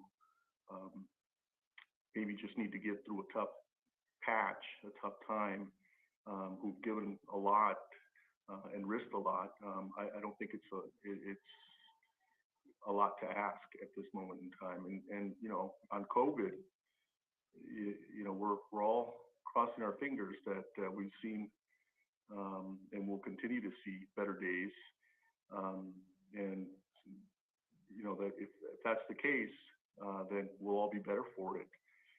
But if we have another emergency where we need to keep grocery stores open, another type of emergency, I think it's important to have these workers recognize that we appreciate them reporting to work and keeping the food lines running, if you will.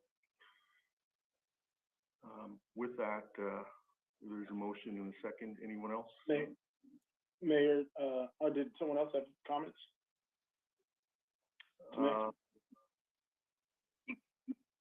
That's Mr. Hampton. Mr. Mr. Hampton Hampton has his has hand up. Oh, I can't see it. Yeah, but if someone else had comments before me, that's totally fine. Councilmember Reeves, you have comments. I think you were first, go ahead. Or I'll defer to the mayor, of course. Oh, okay. You know, this is definitely a hard one because it just seems like, oh, you know, we definitely want to help out our employees, especially those that have been doing this work so long.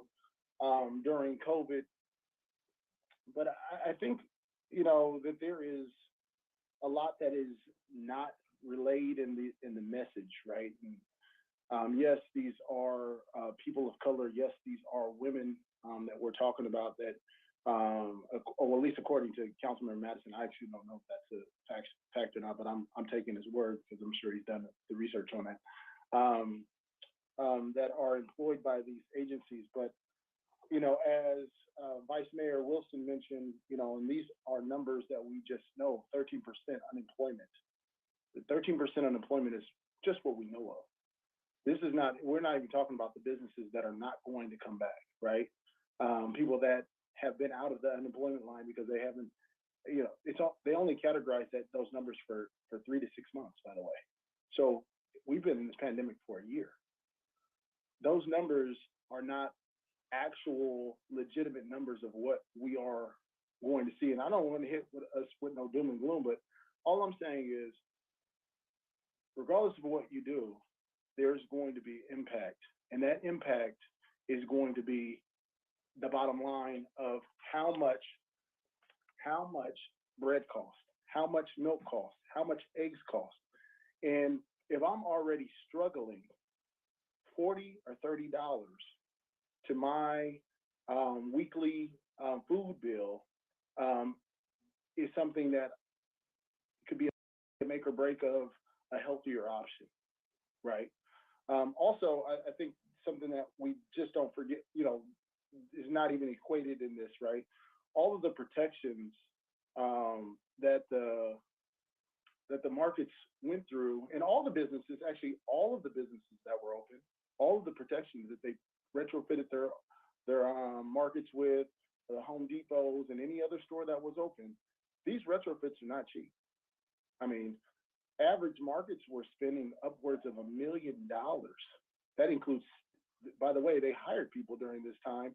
And you know who they hired, which is the most interesting thing, through the Foothill Workforce Development Board. And I think that, you know, this information is not, of course, staff, you know, does what they can, and they're just presenting what they are presenting to us. But the facts are, you know who they hired during the time that they hired the hotel workers. In these places, the same people that we were trying to get back to work before, and this has come up. I agree with Vice Mayor that, I mean, this is a bargaining discussion. By the way, some of these employees received a $2 or $2.50, in some cases $4 an hour increase, and that's not even mentioned in the staff report. And all it takes is you to go to the market and have a conversation with someone that actually works there. But if we just sit here and listen to the people that don't actually work in the markets on both sides, the owners of the markets and the union leadership, they're going to tell you, they're both going to give you these doom and gloom scenarios. Doom and gloom scenario, oh yeah, you know, we're going to close markets. Realistically, are they going to close markets in Pasadena? Probably not. But you know what they are going to do? They're going to raise prices because somebody's going to pay for this. And the people that are struggling right now, we are telling them, yeah, you know, I'm sorry you lost your job during the pandemic, but we got to help these people out. And on top of that, now you got to pay more for your groceries. And if you're a senior on a fixed income, I'm sorry, you just won't get broccoli because produce is actually the most expensive thing in the market. People always think of produce being the cheapest thing, but produce is the most expensive thing. You know why? Because you have to buy it every week. And so, I mean, when this first came up, you know, if this would have came up to us a long time ago, I think in the motions of all this, it would have made a lot of sense. But, you know, to call this progressive, I'm sorry, it's not, because at the end of the day, realistically, if they are going to lay off people, if they are going to cut people's hours, you know whose hours they're going to cut? The people that look like me and the people that are of color. Because if you look at our unemployment numbers, those are the people that are most detrimentally hit. And so to me, this is not progressive. This is something that is not I don't see this as something that is going to help the masses. So that's not progressive to me. This is hand carrying water for one group because they are speaking the loudest at this point. Just as Vice Mayor Wilson said, what about all construction workers? I would definitely love some hazard pay. I would definitely love that.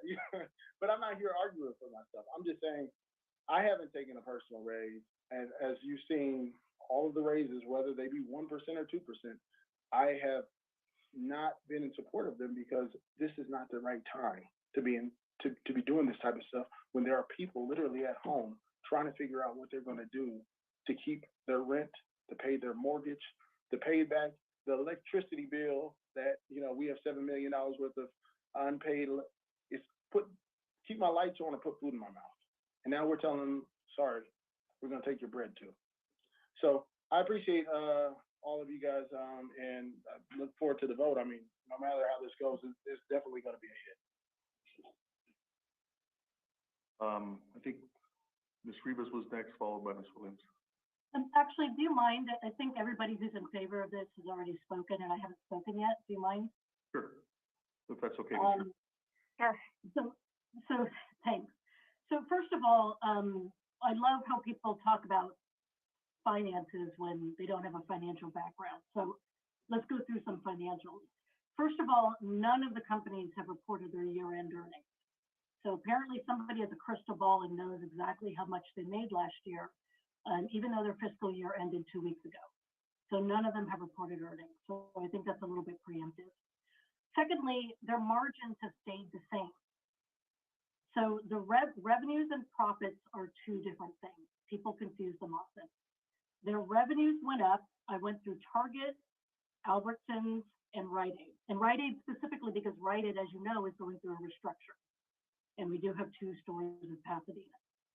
So Target, their revenues went up 19.3%. Their costs went up 18.8%. Albertsons, their revenues went up 14.6%. Their costs went up 12.5%.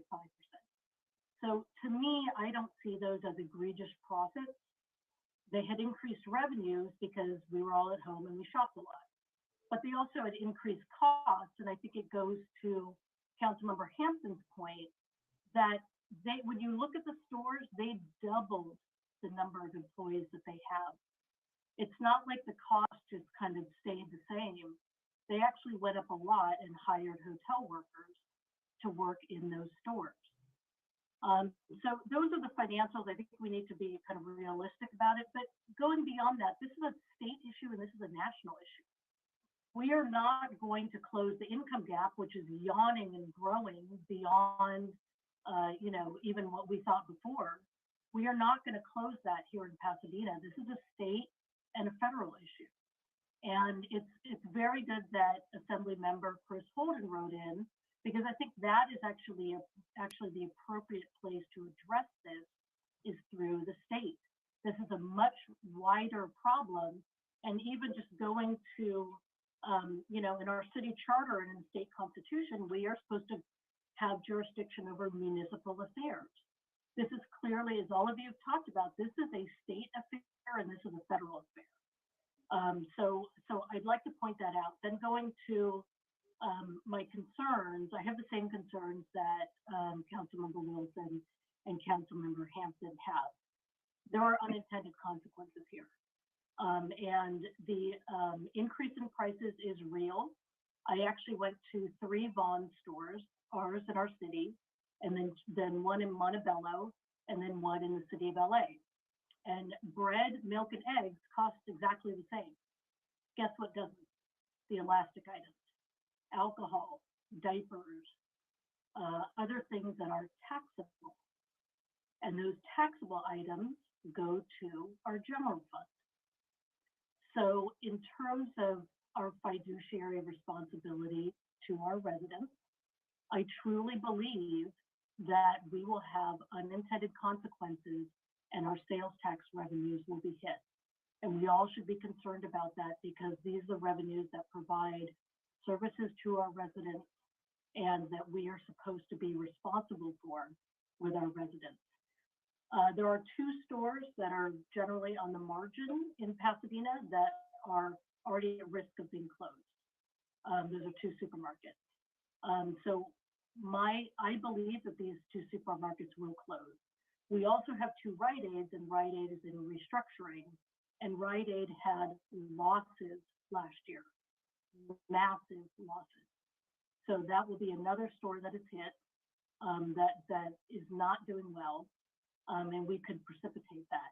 The other interesting thing about the financials is the reason why the revenues went up. So they went up about 15 to 20% for each of the retailers. Do you want to know why? Because of online sales. So now we are looking at a situation where if I were a big store and my costs increase, I would just close the store and go online. I would automate. I would get rid of employees. And that is a very real risk that we have been seeing over the years. If you can open a warehouse in San Bernardino and just do orders online and have it delivered, why have a store in Pasadena? And then you have an Alpha Beta that's empty for 30 years and is an eyesore to the public. And we did receive one public comment on that. Lastly, this is unevenly applied. I mean, Councilmember Wilson, Vice Mayor Wilson mentioned construction workers. One of the reasons why construction workers have such a high rate of getting COVID is that they don't get sick time. And so here we have people in salons, in massage places, in services that can't get vaccinated because they aren't in a tier, and they don't have time off. They don't have sick pay. They earn whatever they get. Independent contractors, not eligible for unemployment, can't take a sick day when they get sick. So I would rather see the city do what's within its purview, which is two things. One, we can expand our programs to help everybody. So those are the rental assistance programs. Those are the meals, and we can actually get the stores, they have foundations, we could get the stores to make donations so that people can have food rather than increasing the prices on them when they are currently unemployed. Secondly, we can accelerate the vaccine distribution to the stores and also do increased enforcement, because a lot of the letters that we received from store employees complained about how unsafe the environment was in the stores. I'm not comfortable saying, we know your situation is unsafe and we're just going to pay you more. That does not sound, to me, that is not ethical. If we know the situation is unsafe, we should improve it. And we have the ability to do that because we have a public health department and we can do enforcement. They complain about people coming in without masks, and we've all seen it.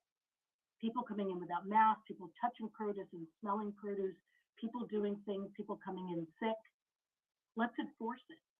Let's make it safe for everyone to work in Pasadena. That's within our purview. We have a health department to do it. Let's provide programs that'll help everybody. And let's avoid the unintended consequences of potential store closures and raising prices on goods that are essential for people who are 12.7% unemployed at this point. Thanks. Thank you. Ms. Rivas? Yeah, thank you, Mayor, and thank you again to Councilmember Madison for bringing this matter to the council for our consideration. I strongly support the motion because grocery workers have found themselves in a unique situation this past year. They've stepped up and put their health on the line to make sure that we've all been able to stay safer at home. And in doing so, they've faced higher infection rates and mortality rates than the rest of us. Meanwhile, unlike many employers, as several of our colleagues pointed out, their profits have soared to record levels for the corporate, their profits have soared to record levels.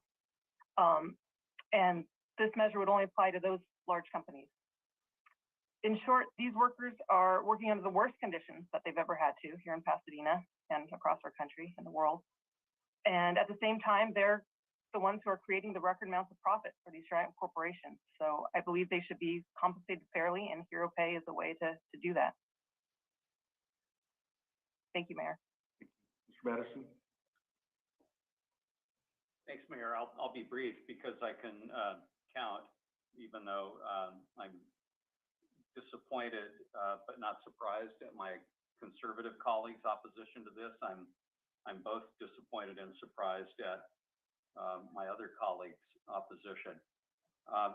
First of all, if the facts that were recited in terms of the financials, and I have looked at the financials, are right. I mean, what I think may be getting lost here is grocery stores operate on a thin profit margin in terms of their revenue, but they generate such tremendous volume that they're immensely profitable. So if it's the case that revenues went up by 14% but costs about 12%, you're talking about 2% of additional net revenue, which for Kroger's would be almost $3 billion just in 2020.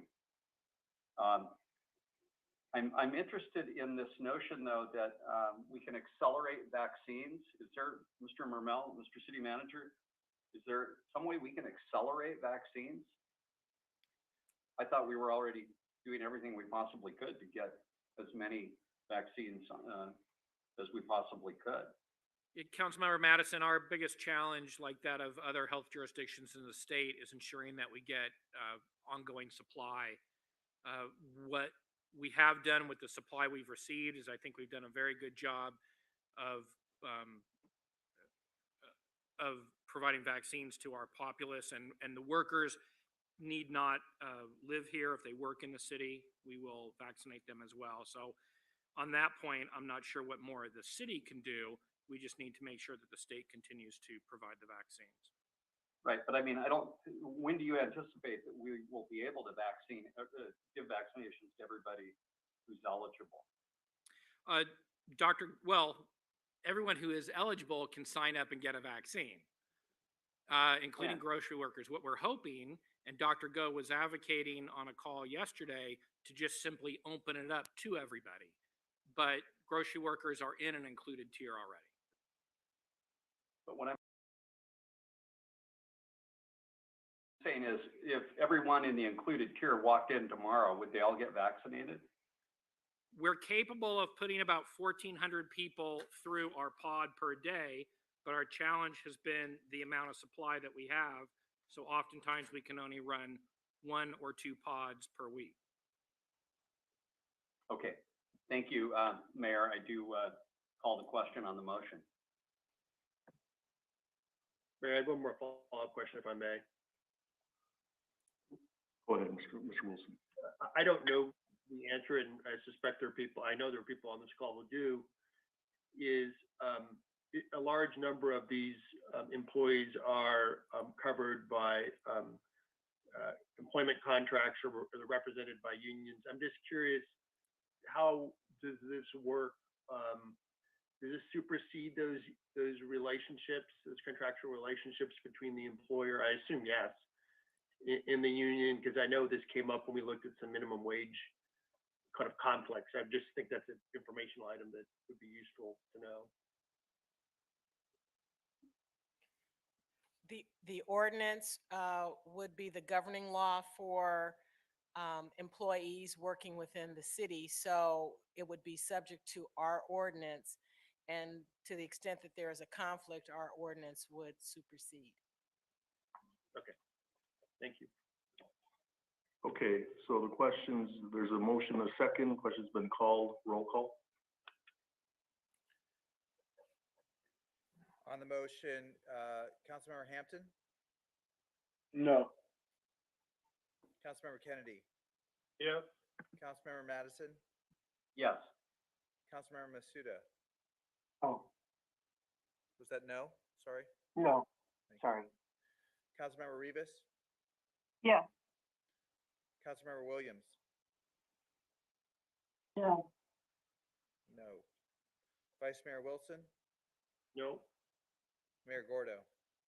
Yes. The motion does not pass. We have 4 in favor, 4 against, 5 affirmative votes are needed for any action of the council. Okay. That'll bring us to our next item, item 13.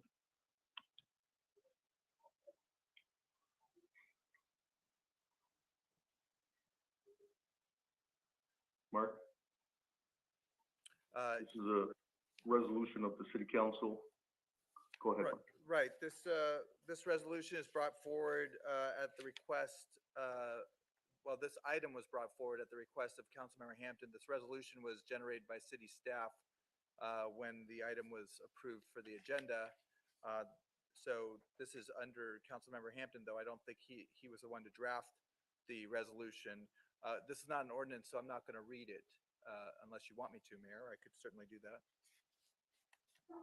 It's a resolution of the City Council of the City of Pasadena condemning hate, xenophobic violence against all, xenophobic violence against all persons. Mayor, are you requiring us to vote on this particular matter? So it does require a vote to issue the resolution. If Councilmember Hampton doesn't move it, I'll move it. I mean, I was gonna move it, but I just was waiting for Mark to finish reading it. And this came out of a discussion at Public Safety, and a response to some of the actions that have occurred throughout the country, throughout the community, involving criminal activity. And so Mr. Hampton suggested that we bring it to the full council, and that's how it arrived here. Mayor, if I know this is unprecedented to ask this question, and it's just for the community to recognize who we are as a council, but I would invite, if Mr. Hampton moves the item, I would invite all the members of the council to second it if that's what their heart is, because part of this is heart, part of it is just recognizing the value of every human being and the value of our brothers and sisters, whether they be Asian, Pacific Islander, and in times past, Latino, African American, whoever else is unfairly attacked or even killed. So I'd be happy to second the motion. It's been moved by Mr. Hampton, seconded by Mr. Kennedy. Mr. Wilson? I actually just had a few questions that I think I'd like to have some discussion. I mean, obviously, this is so foundational as to who we are as a city in terms of respecting the incredible diversity of our city. I think it's a marquee, so it'd be hard not to be enthusiastic about making a statement like this. But I did want to ask, I don't know if Public Safety must have looked at this, and by the way, you can't help be moved by recent events across the country, especially focused on our Asian community. I'm curious what the statistics are, since I'm not in public safety, around hate crime activity in the city of Pasadena. I don't know if the chief is there, or city manager, or Mayor Gordo. I think you chair the public safety committee. Maybe you ask that question. I think it's important to share that information with the community. We look to the city manager for a response. Vice Mayor, the police chief is not here, although I'm looking for some information that he shared earlier today with some data as far as crime in our community. Well, the city manager is looking at that. I think I did ask the police chief around not hate crimes, but violence and gun violence in our city. And that is a local issue that is devastating parts of our community. As you all know, the number of shootings in our city went from 30, and public safety probably knows this, in 2019 to almost 60 last year. Our homicides went from confirmed shootings, yes, thank you. Confirmed shootings, I mean, there are a bunch more. And then we already have 4 deaths already. So I'm more than enthusiastic to support this resolution, but I'm not aware that we had taken a similar action about our position around gun violence in our community, which I think has been incredibly devastating. So I'd ask, maybe as an adjunct of moving this resolution forward, that we ask the public safety to come back with some around this devastating impact on our own community that we feel every day or every week. I know our parks are under threat in certain parts of our community, so I think we need to make sure we're paying attention to some very local issues as well. And I say that in all due respect to, I think there's folks who are targeted in this prior resolution around xenophobia, which I think is unacceptable under any circumstances. So I guess I would ask Mayor for that to come back, maybe to public safety, and we reaffirm. I know it's been said before, but I think if we're doing resolutions, we darn well need one about gun violence in our city. I think Mr. Basuda had his hand up, followed by Ms. Williams, and then I think Mr. Hampton's virtual hand is up. No, my virtual hand is not up. Oh, I received, I'll get it right. I can't see it. I don't know why it doesn't appear on my screen. City clerk was telling me it was up. That might have been from before, Mayor. Sorry. Thank you, Mayor. First of all, I want to thank all the people that have contacted me over the years regarding this subject, and I have not said anything directly to them, only the fact that I support all people and from any kind of hate crime.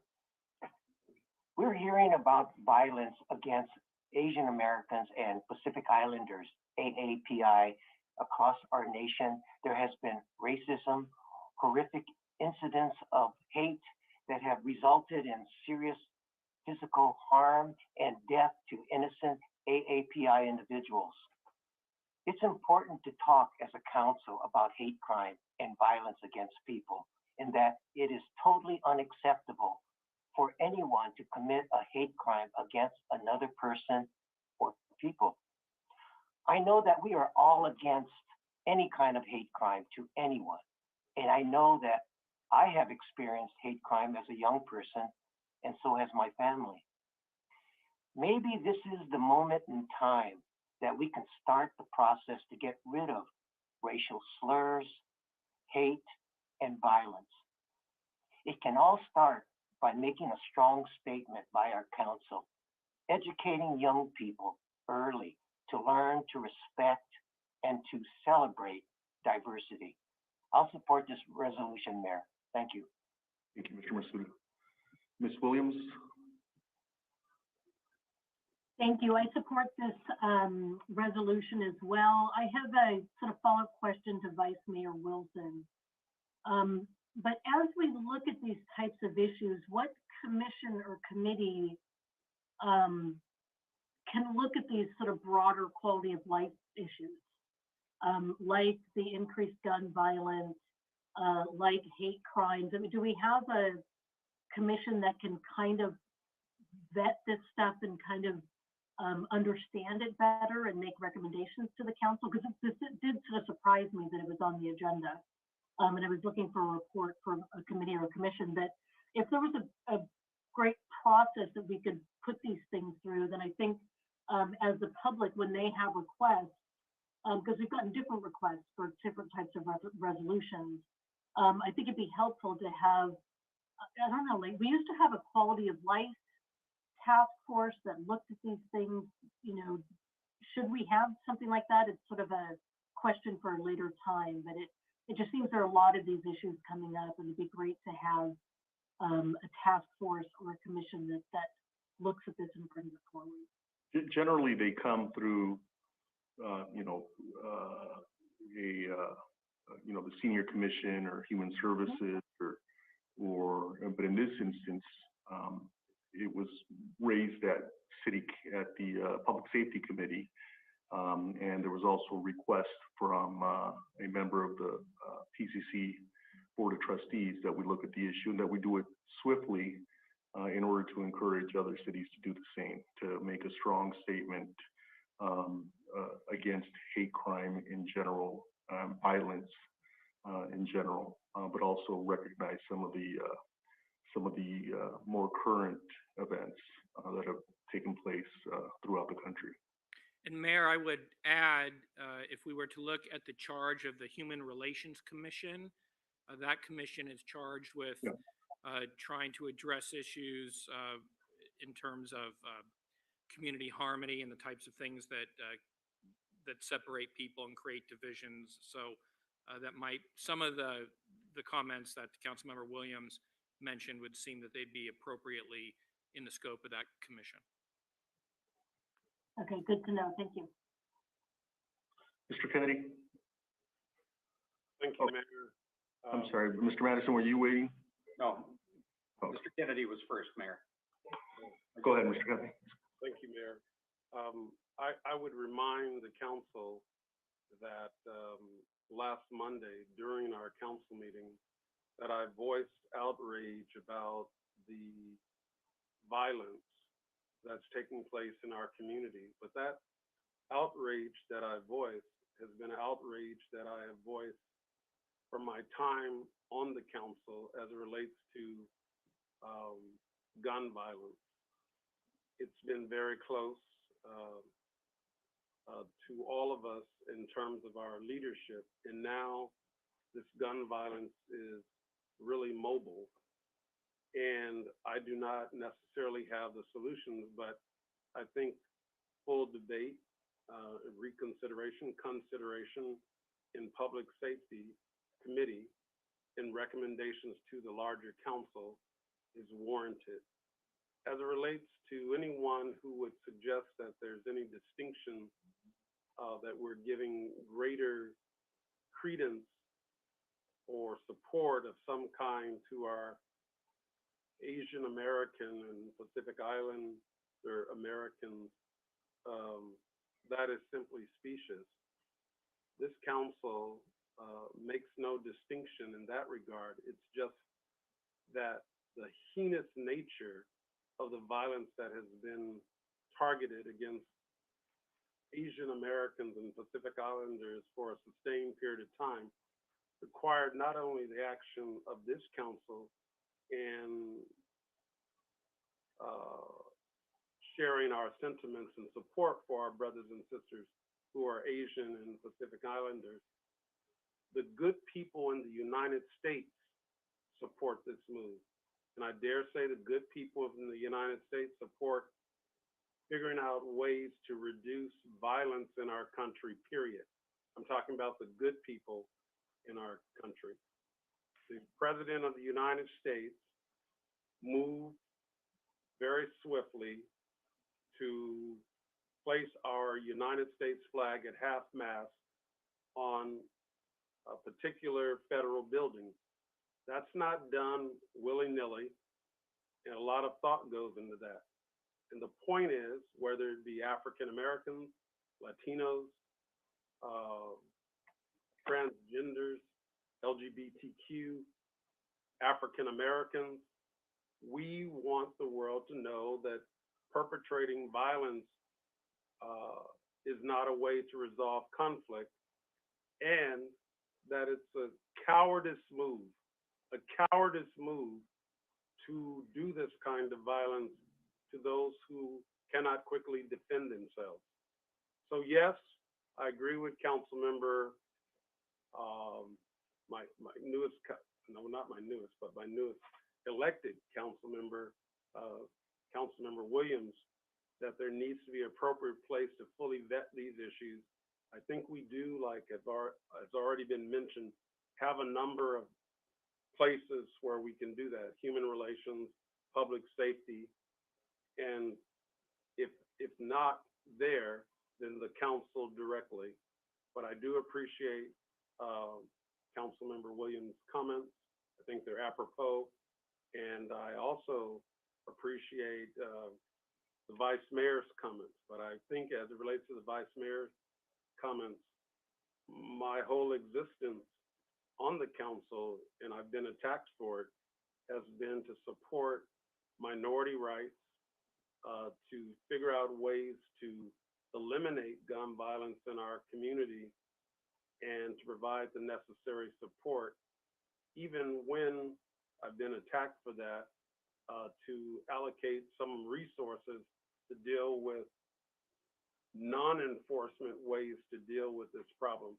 And then the city manager on his own certainly has the right and the capability of allocating limited resources to deal with this issue. So I thank you, Mayor, for the opportunity to address this matter. In no way do I think it's complete. And in every way, I think we need to focus our attention as a community to eliminate violence and hate in the city of Pasadena. Thank you, Mayor. The resolution is worded much more broadly than I think we're giving it credit for, and includes hate crime of all kinds, including against African Americans, Latinos, and I would invite members of the public to look at the whereas as it's posted on our website. Mr. Madison? Yeah, Mayor, I actually have a concern about that, and I want to be very clear. I yield to no one in my disdain and disapproval of discrimination or violence by or against anyone. So I could certainly agree with a resolution that rejects white supremacy. I would certainly vote for a resolution that attacks anti-Muslim hatred and actions and discrimination and so forth and so on. But this started out as a very sort of pointed resolution about xenophobia, and in particular with regard to Asians.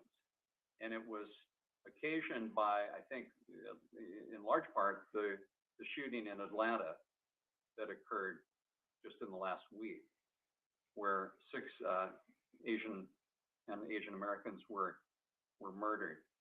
And I think that the other factor that makes this timely is because of the genesis of COVID being China, and even statements by the past president that link those together, there has been a definite uptick in hate crimes and discrimination against Asians.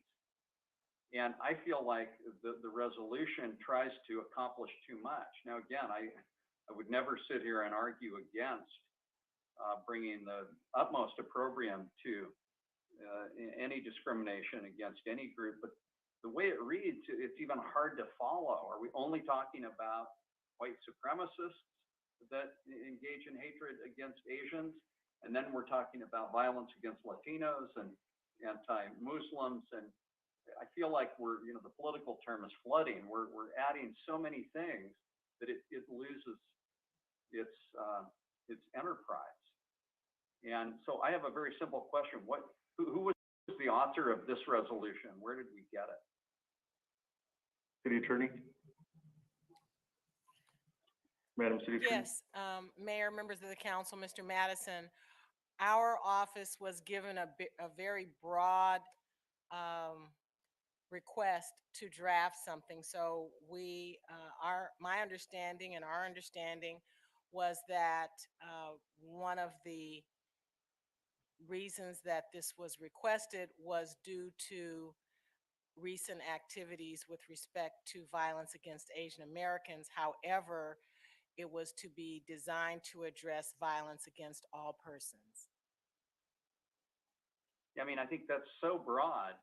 And this afternoon, there was a shooting in Boulder, Colorado, where 6 people were, gunned down, completely needlessly. I mean, there are a lot of things we could talk about here in terms of too many guns, too much gun violence, gang violence, I just fear we're losing the impetus. The president ordered the flags lowered at half-mast throughout this nation because of that, hate crime in Atlanta. The House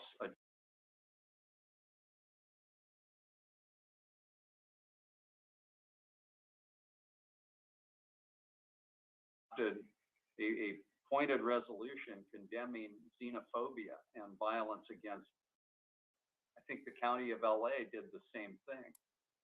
So I don't know if we should bring this back. Again, I don't want to vote no against any part of this, but it also seems to have taken on so many interests that with all respect to the city attorney, it looks like it's drafted by somebody who works for 8 people. You know, they're sort of Well, different features. we do, I'm sorry, we do work for the city, which has a council of 8 members, and we did not have direction from the council to give us any further guidance.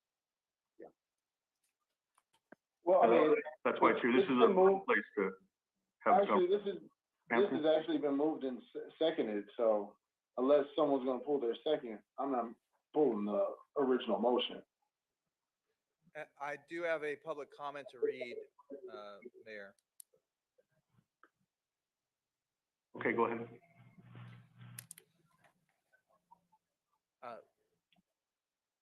Go ahead, Mr. Chomsky. It's not one that I want to read, but I'm obligated to read. Name is None of Your Business, claiming to be from Pasadena. On December 29, 2020, a homeless Hispanic murdered an 80-year-old Asian woman in broad daylight on the streets of Pasadena and attempted to murder her elderly Asian husband. Why didn't you issue your resolution regarding xenophobia and racism then? Or do you only issue resolutions regarding xenophobia and racism when you can fraudulently blame it on white people instead of homeless Hispanics? In parentheses, there is no evidence the shootings in Atlanta had a racial motive, close parentheses. FBI statistics show that blacks commit more hate crimes against Asians than any other race and commit almost all of the interracial violent crime in the USA.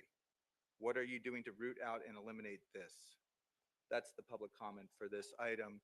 We did receive 4 letters from the same individual, not of the public comment, but the same person submitting letters, providing suggestions and expressing concerns regarding the proposed resolution as written. And again, I apologize for reading that, just had to. You don't have to apologize for reading that. I think we answered the question with this policy. That's what we're doing. All right. So what are we doing now? This. So remind me, who seconded the motion? It was moved by Councilmember Hampton, seconded by Councilmember Kennedy. Okay. All right, so why don't we take a roll call on the motion? And I get the points that have been raised, and you know, we'll have a broader discussion at public safety and maybe ask human relations or one of the other commissions to have a look at it. I do think there is a timeliness aspect here, and you know, there is a raised awareness, and I think it's important that we weigh in. Once again, if we had 8 people draft this, would all look differently. So you know, I do think the intent collectively is one that I share, but I do ask, as I said before, that I do have great concern, like I know everyone else on this call does, around gun violence, and we ask that the council take up that. I know John has been raising it, as have many others, but I would love to have something come back to the council that's a plan, a resolution, and whatever else we think we should be doing, because that obviously is an incredibly important issue for us and want that to be addressed. I do support the motion. So let's go ahead and take a roll call. On the motion to adopt the resolution, Councilmember Hampton. Yes. Councilmember Kennedy. Yes. Councilmember Madison. Yes. Councilmember Masuda. Yes. Councilmember Rivas. Yes. Councilmember Williams. Yes. No. Vice Mayor Wilson. Yes. Mayor Gordo. Yes. On the gang violence issue, you know, Did she say yes or no? Hold on, Mayor. Sorry. Go ahead. Councilmember Williams, did you say yes or no? I'm sorry. Yes. Yes. About that. Oh, okay. Go ahead, Mr. Madison. No, I just didn't hear if the measure passed or failed or. Oh, sorry. The motion was approved unanimously. Thank you. Thank you. On the issue of gang violence that's been occurring in our city, you know, the public safety committees take that matter up with at public safety, but maybe it's that we have a presentation to the full city council in the near term, and so I'll work with the city manager to see when we can agendize that. Thank you, Mayor. Mayor, yes, I agree with the statement that, you know, we had a presentation at public safety. I think at least what I'm hearing, or at least what I'm thinking, is that council members are expecting or looking for something actionable. In the public safety meeting, it was a lot of talk, and I really didn't walk out of that room thinking, okay, there's going to be some actual changes in our parks. And I think that's what I asked. Well, that's not what I think. This is what I asked that public safety be agendized, is actual plans that we could point to and say, this is what we're doing at our parks, that we could then come back to our council and say, you know, these are our ideas. What are your thoughts? I mean, I have a list of ideas, which I mentioned at public safety, because at this point we have to look at it through a different lens, because the shootings are occurring in the same place all the time. Historically, literally in the same place. And there have been things that previous chiefs and previous departments and everybody says they're going to do something about it. But the people that live in these neighborhoods are fed up. And they're like, when is something going to give? When is there going to be change? And one thing I mentioned in public safety to the colleagues that are here, that as someone who was born and raised in Pasadena, Old Town Pasadena was not old Pasadena. It was where you did not want to go, period. My parents would drop me off at the movie theater and they would say, you stay inside the movie theater until I get there. It was really bad. They have made some significant changes, and those changes have to do with a heightened level of visibility, not just from police, but also those that are walking the streets, the guides in the yellow shirts, which we call something else. The mayor knows, I mean, he has the history of that and what they were. We have to get to that in our city parks so that people get to a position where they say, I'm going to utilize this. I'm going to be here. I'm going to be those watchful eyes, because really at the end of the day, people are afraid. And those that are seeking on that fear, they're there. And so they have decided to occupy and take over locations based on the fear that they're putting out. So we have to keep eyes and ears open. I mean, shootings shouldn't happen. Kids should not get shot at one of our city parks, months apart from one another. People should not get shot. There should be a heightened level of visibility. And so I think from one council member, that's what I'm looking for in the discussion. I don't need to hear a long, blown out conversation about there's a gang problem, there's this problem. It's an individual problem. It's not a gang problem. There are individual problems. And there are problems in our city that we could point at and have addresses for. So thank you. Yeah, and that, as the city manager responded during the public safety committee, those plans are coming forward to repopulate our parks, and they'll be coming forward as part of the budget discussions, which we will be taking on fairly soon. That's the time to have the discussion when we're looking at the budget, when we're looking at resources, and putting, as you say, Mr. Hampton, the resources where they belong, where the problem may be. So I completely agree with you and commit to you that we will have those discussions. Thank you, Mayor. So, okay, I think that completes our public agenda for the night. And now we'll recess into closed session. So thank you, everyone. Mayor, Yes. before we do so, can we please adjourn? Thank you. And then after that, we'll make an announcement for closed session.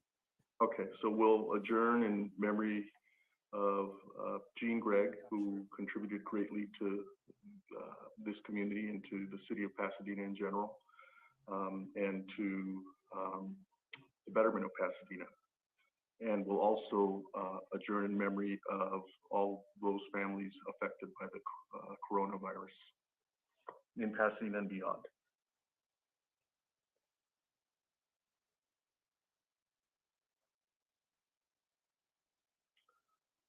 Okay, thank you. The city you, everyone. council will convene in the virtual meeting to discuss closed session items A, B, and C on today's regular agenda. An opportunity is provided at this time for public comment on the closed session items. There being no public comment request submitted, the city council will now recess in the virtual closed session, to discuss items A, B, and C on today's regular agenda. Thank you. Possibility for 5 minutes, Mayor?